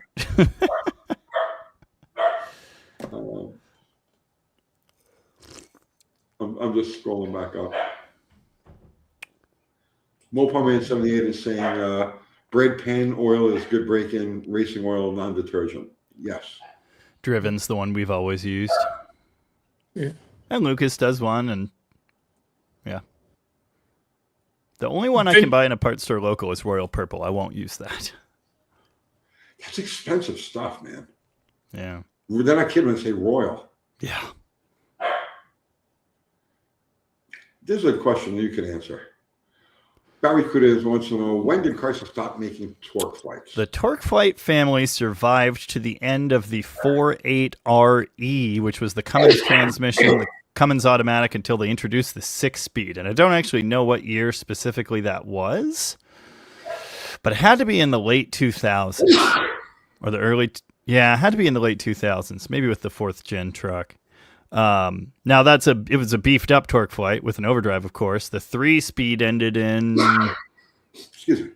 mid 90s. I'm not sure. They still had them in vans in like 95. They still had a 3-speed lockup Torque Flight. So Well, on the K cars, they were 3-speed. 3.1, They yep, were 904s, but they were bent in a 3.1 TH. Yeah.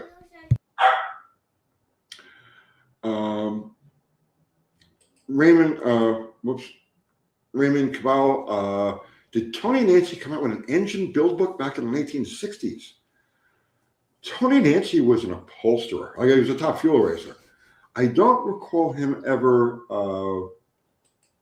I don't recall an engine book by him. He might have. He was a very enterprising guy, very talented guy. And if you could find any of his original upholstery work from that period, it's worth bucks. He had the little seahorse in the, like, he would do dragster seats and put the little emblem in there. Beautiful work. Beautiful work. Man, I'm way back in the comments. Joker is saying, don't they label new transmissions as torque flight? They called him the Torque Flight 8. It's branding. It's a ZF automatic, so it doesn't count. Great transmission. Really, really like those, but it's not really a Torque Flight.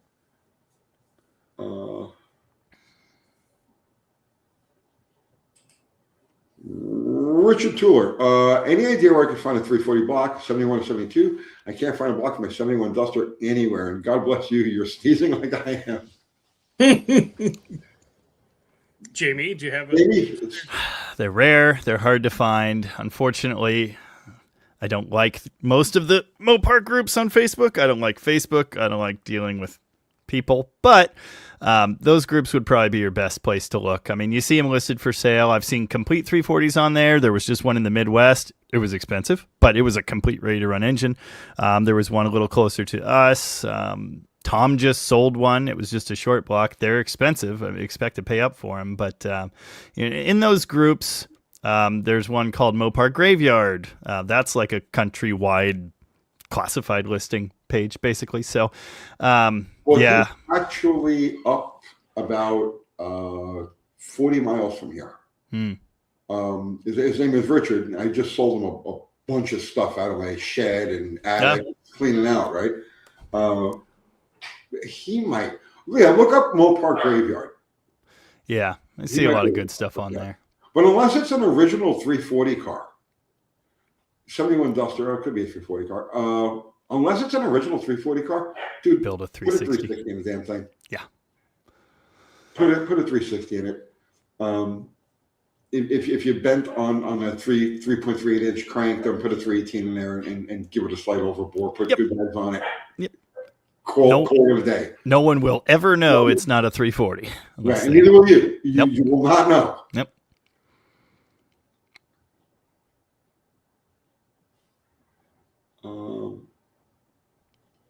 Thunderbird knows a guy in Edmonton, Alberta with a 340 block. He doesn't know if he'll sell it. No, all right.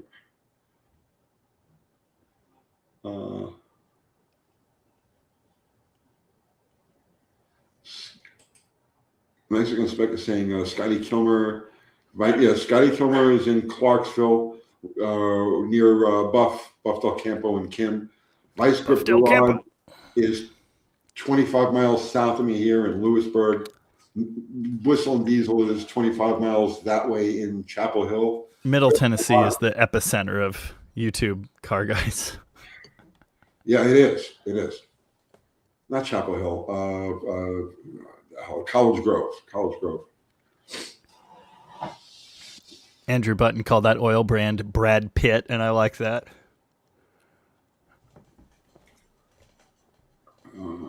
Mark Sauvé's here. Who's here? Mark Sauvé. He's everywhere all the time, isn't he? I know. He's omnipresent, yes. Yes, omnipresent. So many names in here that end up in my live streams as well. Like, maybe most of them. I think it's a live stream, like a For sure. Gravitates from one live to another. And Dean Stevenson's the leader of the Dean Stevenson is literally everywhere all the time. I don't know how he does it. He must have multiple TVs going at the same time, and he's on like 5. He has a command center. Yeah, there's 12 Dean Stevenson somewhere in Montana. Yeah, Buyer 66 said 66.7 Charger interior superior to 68, and you are so right. That's a fantastic interior. Side Rider wants to know, does anybody know how the advanced work on a Petronics? Like posi traction on a Plymouth. The Petronics does not take the place of advanced. It only takes the place of the triggering device. He may be referring to one of the there are Petronics distributors, like replacement distributors. I've used one, and they're most likely going to have the adjustable mechanical advance that's lifted off of the Mallory, right? With the little setting gap tools. That's the Mallory. Yeah, because Mopar Performance made a version of that, and then I believe that's what the Petronics has. I could be wrong. I've never actually had my hands on a Petronics distributor. I put one in a 79 Chrysler 300, and just because I had it, it was just there, and I needed something to make it run. It was one wire, and that was nice, and it's still going.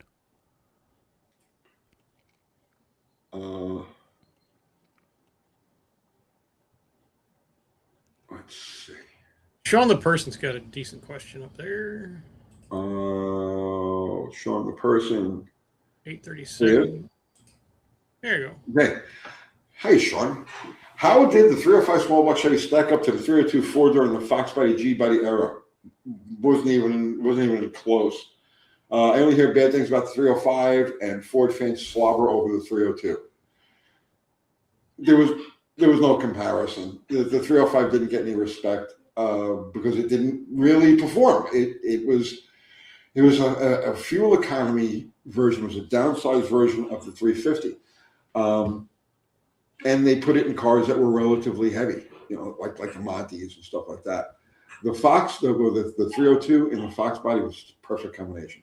It's happy, perfect combination. Great engines. To this day is still really, from a hot rodding standpoint, from a practical hot rodding standpoint, it's unbeatable.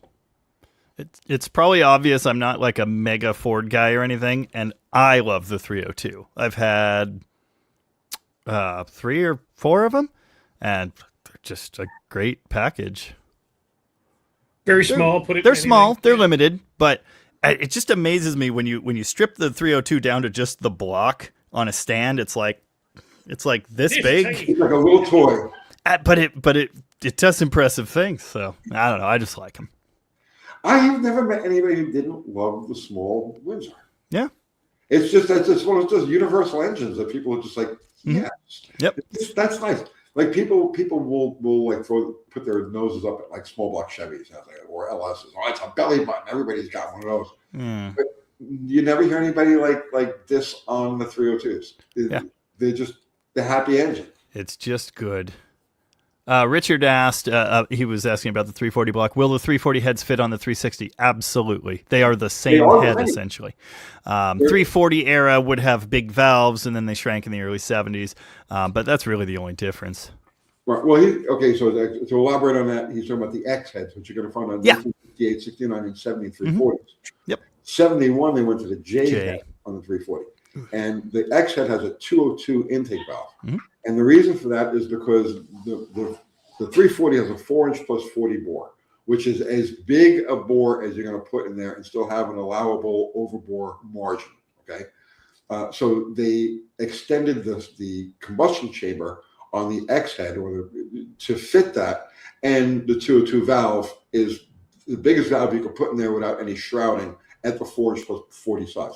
When they introduced the 360 in late 1970, they had the same exact head, but they recast it as a J head. And they put a smaller 1.88 valve in there because that extra 40 thousandths of an inch bore that the 340 had made a difference in shrouding on the 202 valve. So they went to the 1.88 valve. The practical difference between them, completely non-existent. Yep. There is a benefit to the 202 valve. It's in an RPM range you and people and me never see.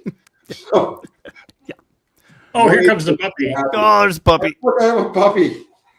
Puppy time. It's attacking me. Oh, My no. dog gets bigger every week. Yeah. Puppy attacks. She's 9 weeks old today. Oh, get him. I'm sure you know this, Tony, but early 70s 340s, the heads actually say 360 on them, which is really entertaining to me. So they had the X head, right, which is the only one with the 202 valves. The J head, the J head had many variations. So there were 202-inch valve J heads on the earliest 340, earliest 1970 340s. They had the 188 J head, which was most people know. Then there was the TA head, which was also a J head, but it had a completely different casting on the intake side to make room for the intake push rod. Move the push rod, enlarge support. But then there was the H head, the I head, the O head, the U head. Yep. Thank you. And they're all exactly the same as the H head. So did I get that right? Did I miss anything? I think you got it. And an interesting note on the TA head is even though the casting is so different, the push rod hole is moved, the intake port is... Well, actually, I can't remember if they actually enlarged it or just left the meat there so builders could do it on the regular production TA engines. Different casting. Same casting number. That's what I was going to say. It is a different casting. They moved the push rod hole. I don't know if they actually widened the intake port on the regular production TA heads. They just made it so you could. Yeah, they left the room to port it. That's as far as they went. Right. But it's that different.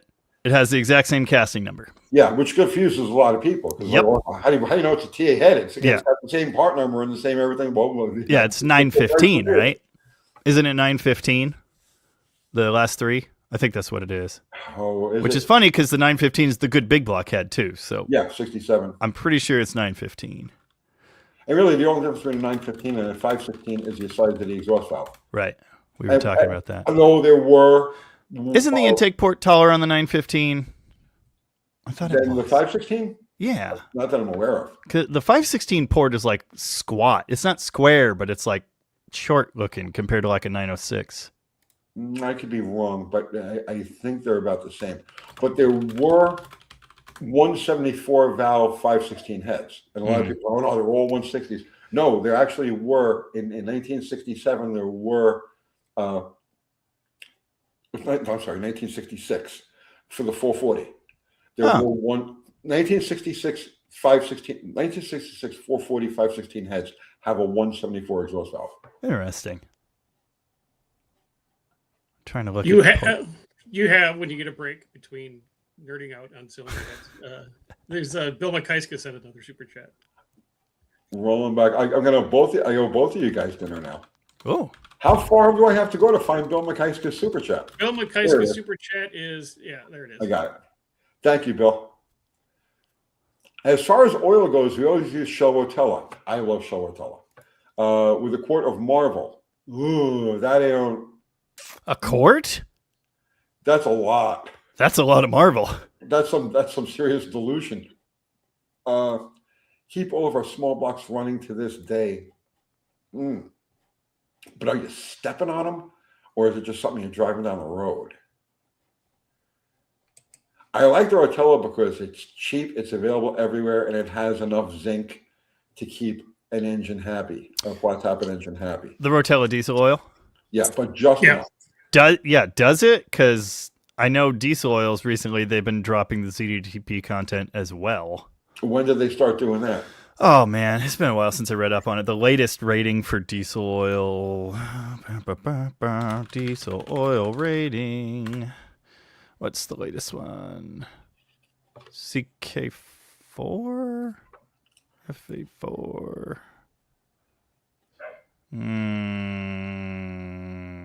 It's been a while since I read up on this. I'm not going to be able to just pull it up. But my understanding is the latest diesel oil ratings, they've actually required the ZDP content to be lowered slightly. Okay. So just double check is all I'm saying for a particular oil you want to use. I can get the Delvac goes on sale cheap too. That's another one that I've used. Yeah, I got stocked up on that stuff. Are you really? Oh yeah, because it goes on sale on Amazon for like $12 a gallon. For the gallon. Yeah. So I'm like, buy. Yeah. All right, Midwest Mikey here has got, he says, if we're talking big block heads, I've got 516, 915, and 906s. I can measure the ports. No, he said I can't measure ports. Oh, you can't? Well, that's what he typed, but I don't know. I really think the 516 intake port is short. Like the last set I looked at, I noticed like it's just a little stubby thing. And the 915 looks like a 906 kind of. I don't know. I don't know either. I'm not in the shop. I can't just go look at them, you know. I got 915s and 906s at the shop. I don't need 516s. I've got so many sets, I'll never use any of them. Yeah. I got one set, and it's on the Charger, the 67 Charger. Yep. The Bill Hounslow, thank you for the super chat. Just watched a new Corvette ZR1X do 8.7 at 157 miles an hour. That's some serious. That's moving. That's crazy. Terrifying. It really, that honestly, that has no business being handed to the general public. No, it doesn't, because all you're going to do is, like when the Vipers came out and everyone was, you couldn't buy a used Viper for years without the front end being replaced. But you know, the thing is, the Viper, even though it was overpowered, it was still kind of reasonable as far as like acceleration rate goes. But this is in the 90s. You know, this stuff has progressed, you know. This is just insanity that you could do it, put a mid-8, pull it off the showroom and rip it down, you know. What bothers me about that isn't that it runs in the 8s. That's fine. Let it run in the 8s. But the rate of acceleration is way beyond what an average person who has no respect, let's say, for power, for speed, that's way beyond it. An 8-second car, things happen real fast. I mean, like instantaneously. And to put that into the hands of somebody who may or not be the sharpest spoon in the friggin' drawer and stick him out there in the general world where he's going, I'm going to jump that traffic light. Wham! You know what I mean? It's like, Are your spoons sharpened? Do you sharpen your spoons? I mean, you know what I'm saying? Uncle Duck said, I have a pair of 202 J-heads from early 71. They did exist, but not a lot. So I asked Dale about the original J-heads for my Demon. He told me they had 202s. Yeah, that's what I was saying. The original. Well, you said 70, and this is 71 production. My car was built in December of 71. Okay. Yeah. Mind you, he's turning 86 this year, but he told me they had the big valves. I will be measuring. Yes, J-heads had both. So I missed on the year. He's right about that. Okay. The J-heads had both the 202 when they were installed on a 340 and the 188 when they on were a 360. On a 360. Okay. 1970 would be the year because 1970 was the first year for the 360. I thought it was 71. Or were they in vans starting in 70? Well, they started to produce them. They were available in a 1970 car. Got it. If you started to produce them, you'll Late find 360s with 1970 casting date. Yep. Got it.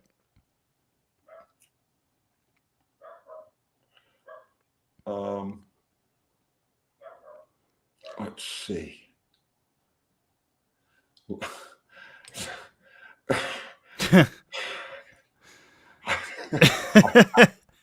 It's gonna take a big super chat, bud.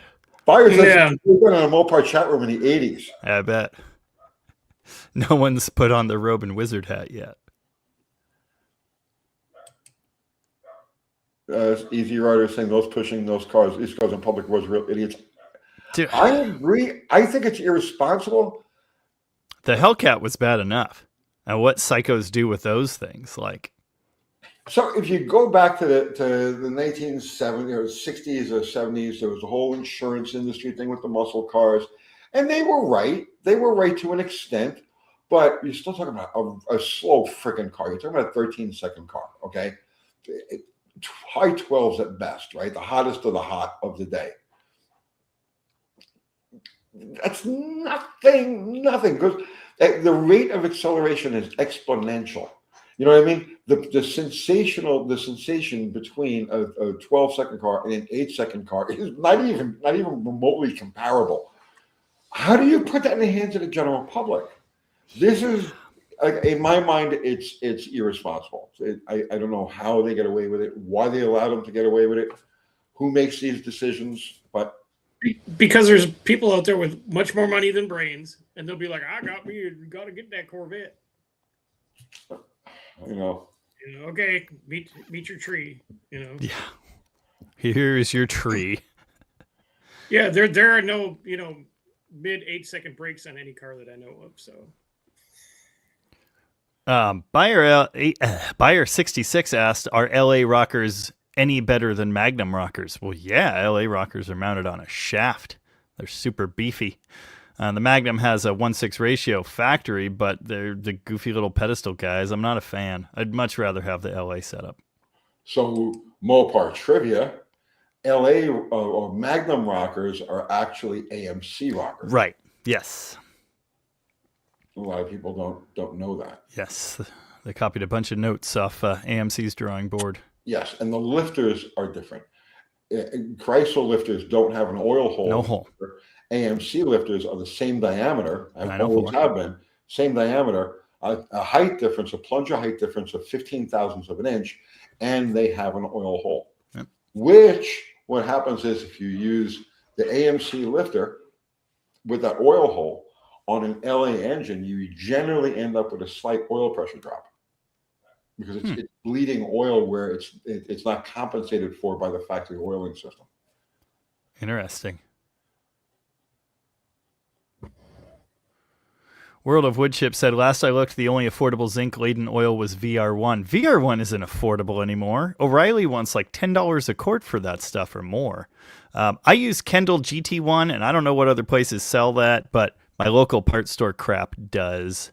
It's $6 a quart now. It used to be $3.50 not so long ago. I just throw Rotella in everything. Yeah. And if I'm doing a break-in, it's Rotella and a zinc additive. An additive. Yeah. I've taken to using a non-detergent 30 weight and zinc additive for break-ins. I've done them with lots of different things over the years, and it's always worked pretty well. The one cam lobe lifter situation, the problem we had driven break-in oil in the crankcase. Like, yeah. See anything, Dr. Art? There's a couple. Richard Tooler's got a question that you may know about. 853. What's your Tooler? Yeah. Do you guys like Racer Brown cams for the small block? And Mopar Bible mentions them quite a bit. It does.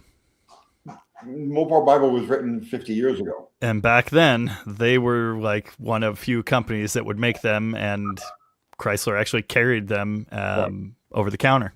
Yeah, Chrysler just had a deal with Racer Brown. Mm-hmm. I can't say anything bad about them. I don't know if they're still in business. I have no idea. I think the brand still exists, but you got to figure it is not the same as the Racer Brown from 60, 70 years ago, you know, if it does. So, No, I don't think it does. If an 8-second car today is crazy, imagine back in 68 when folks ran 9s on LO23 darts with minor tweaking. Big difference. Those cars were sold to racers. You had to have a friend, an okay at the dealer to actually get delivery of one of those cars. They didn't sell them to the general public. They weren't intended to be sold to the general public. They were intended to be race cars. Big difference. Big difference. Are you familiar with FBO? They make those fancy ignition boxes, Mopar replacement ones. No, I avoid knowledge. Well, no, I've never used one. Are you aware of them was the question. It's some fancy high performance ignition box for Mopars, but they have a listing of Racer Brown cams on their website, and why they would have anything to do with cams, I truly don't know. But they have like a Racer Brown email and everything, and there's a technical support line. So maybe they kind of exist. I don't know. Have you ever heard of them, Doctor? You're all about FBO. No. Yeah. They make this ridiculous, fancy ignition box that Mopar people love to spend money on. I've never. Needed shiny thing that you gotta have. Kind of like that. Yeah, it was all the rage like 10 years ago. You know.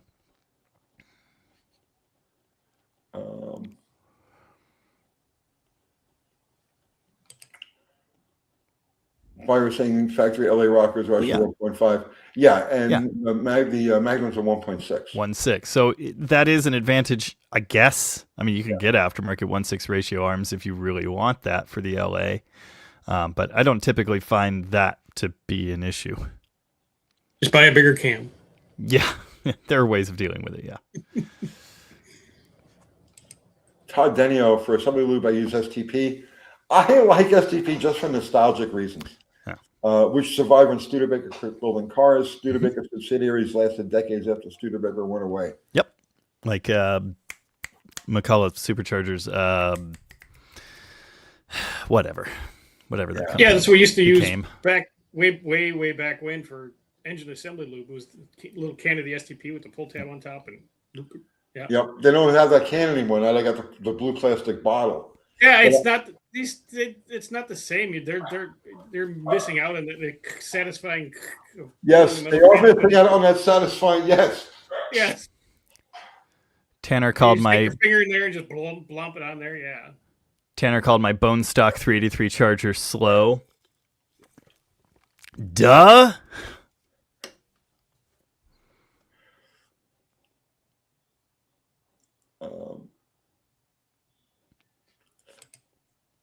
Barry Cool, did anyone see Jay Leno's latest video with Manic 67 Dart?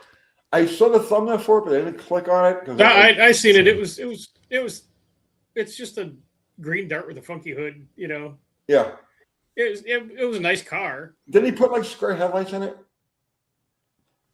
No, this one didn't have square headlights. It had some, like if you would kind of graft your own like 383 vents off a P-body and put them on the not square headlights, but it has like big off-road lamps in place of the turn signals. Yeah. I just remember there was something with the headlights.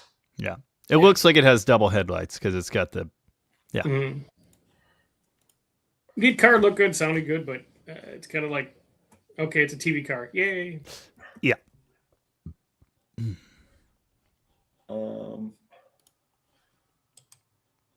Joker saying even the STP band adopted the STP logo.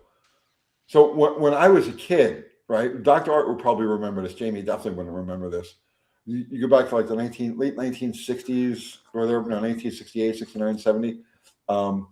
Every kid had STP stickers festooned on everything. If they had and T-shirts and everything, yeah.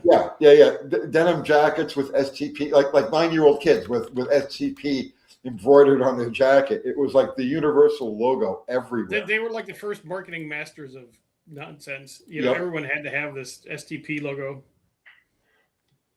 So I have no idea what's in this stuff. I buy it strictly for the nostalgia, Mm-hmm. of it. Midwest Mikey asked, I'm not up to spec on DeSoto stuff. There's a guy with a 341 DeSoto. That's a Hemi, right? Yes. Yeah. All of the DeSoto V8s, 1952 through 1957 or whatever, are Hemis. There was never a DeSoto Poly. So if it's being advertised as a DeSoto engine, unless it was a smaller engine from 59 through 61 in the end, it's going to be a Hemi. Yes. If it's a V8. The 341 is the tall deck. The smaller the bore tall deck. What's that? That's the smaller bore tall deck. Yes, 1957. Yeah.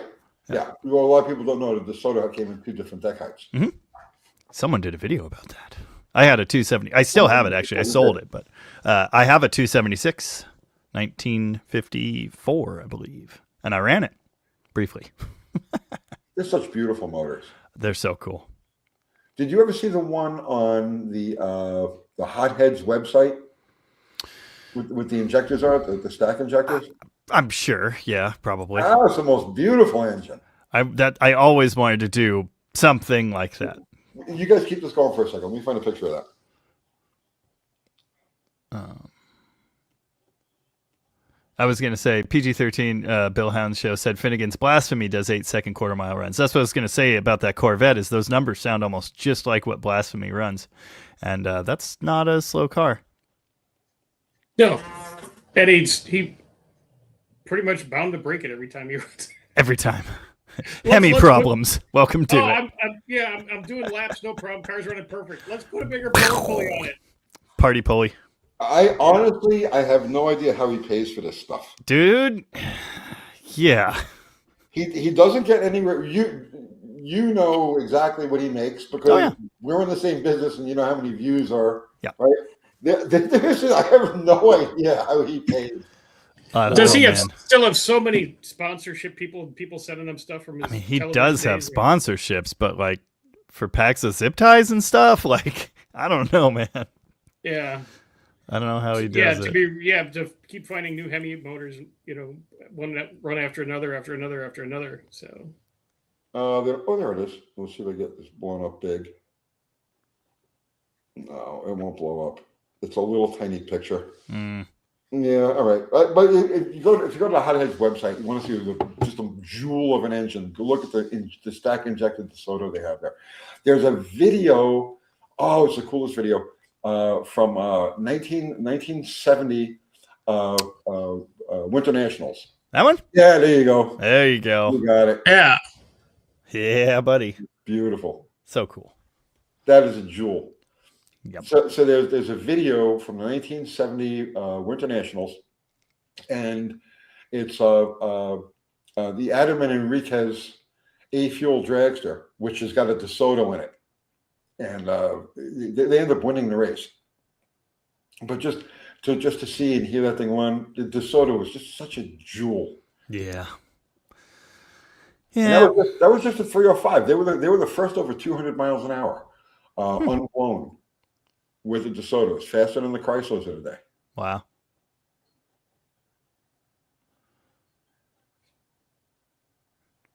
Yeah. So I guess Racer Brown does in fact still exist.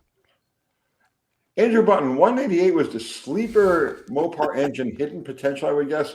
He's a Zero silly man. potential. He's a very Less- silly man. Yeah, less than no potential. Yeah. Mexican Spec asked what I'm building for this year's No Name. I wish I knew. I'm either making my Barracuda less slow, taking my big block 4-speed swinger, or the banana. Well, I have to take something with 3 pedals, so I guess it's one of the A bodies. William Donovan wants to know, do you know the guy in Wisconsin who has 2 of the 370 Hemi Roadrunner convertibles? No, but that seems like a nice stash of cars. Well, we know he can afford lunch. Yes. Thank you again for Mr. Mikey. Stop throwing the super chats. Thank you. I appreciate it.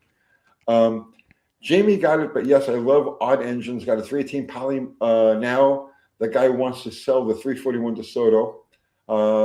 It's that about the size of a big block. No, it's about the size of an LA engine. It's actually a little shorter, but of course it's wider overall because of the width of the Hemi head. They bolt right in place of a small block. There are transmission connection considerations, and they're heavy, but it has the same bolt pattern as a small block, but it has that extended crank. Extended snout on the crank, yeah. And the dowels are in a different location. So if you want to connect it to a 727, you probably want to get the adapter ring set up that moves the dowels, spaces it out for the crank, and then get the adapter flex plate. You can use a 426 flex plate, actually, but you have to space the transmission back. Can you use the Chrysler adapter? Chrysler adapter. No. I have 2 of them. No, they're not the same pattern. But yeah, you're talking the aluminum plate that goes on the back of it. No, it's I don't know what that pattern is, but it's not that. Okay. Yeah, I got 2 of those somewhere, and they're goofy.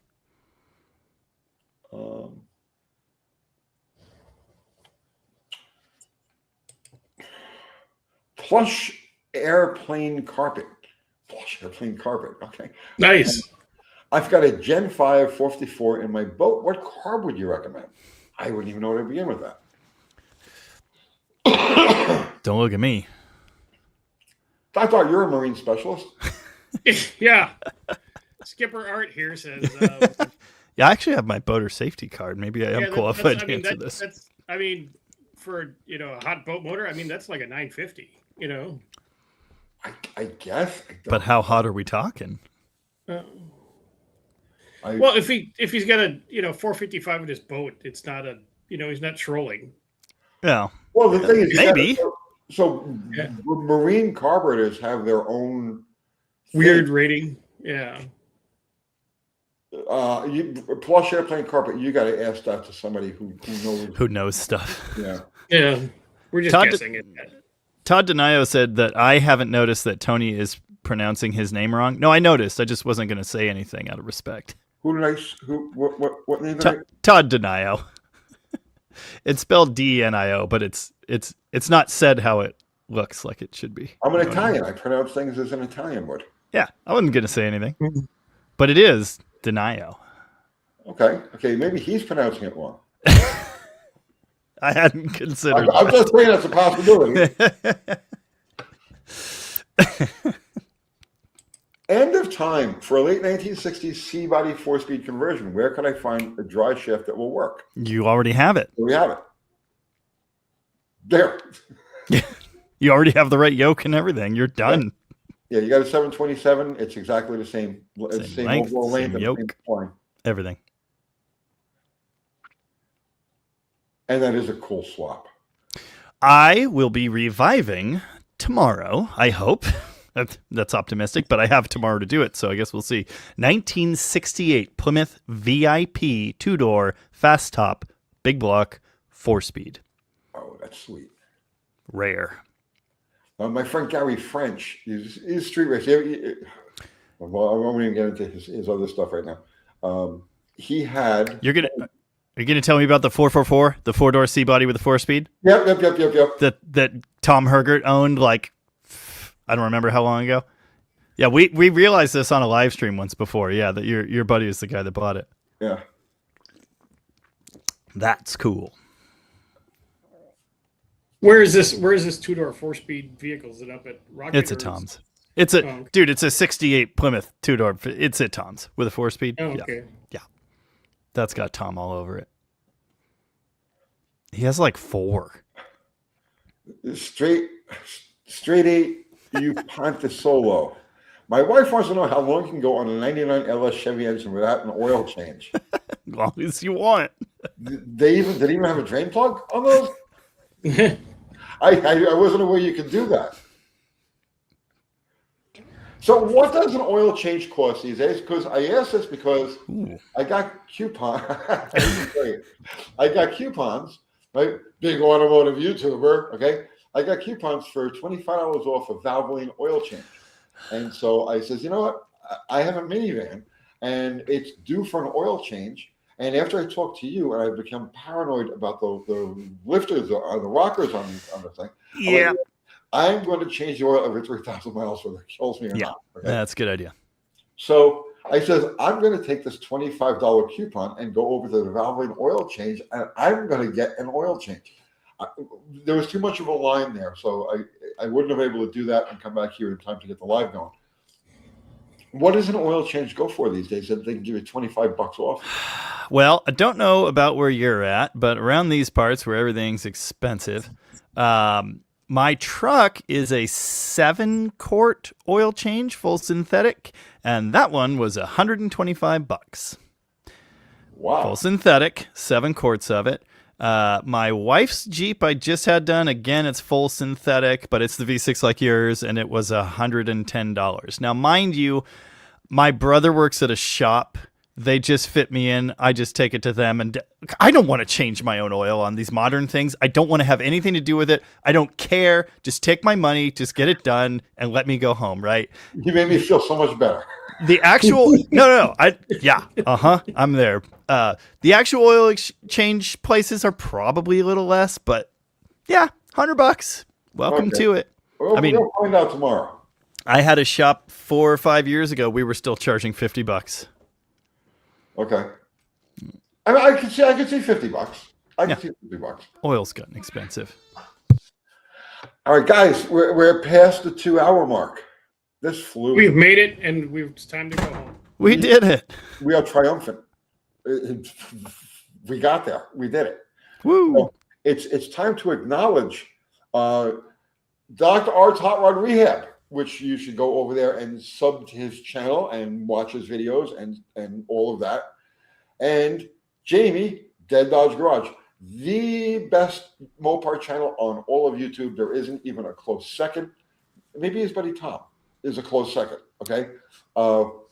Dead Dodge Garage, go over there and sub to him and spread his rhetoric and propaganda and everything else. Global domination. You guys Go already for know who the hell I am, so we don't have to waste our breath there. And our amazing mods, Zero, Fubar, Mexican Spec, guys, thank you so much, as always, for all that you do. Everybody who contributed Super Chat, thank you so much. It goes to buying Dr. Art and Erica dinner. So thank you so much.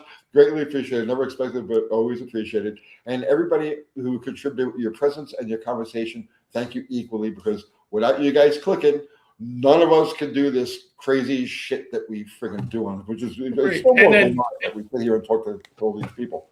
Right. And I like having Jamie on because it even goes more into the Mopar trivia that I never think I needed to know about, but now I do know. You're welcome, I think. All right. So on that note, I have rented my orange juice, And you gotta go. need to go deposit it. And so, good night, all. And, Thanks, guys. Yes, I thanked everybody. Yes, I did. Okay. Good night, all. Bye-bye. Ending the stream. Bye. I'm closing you guys off.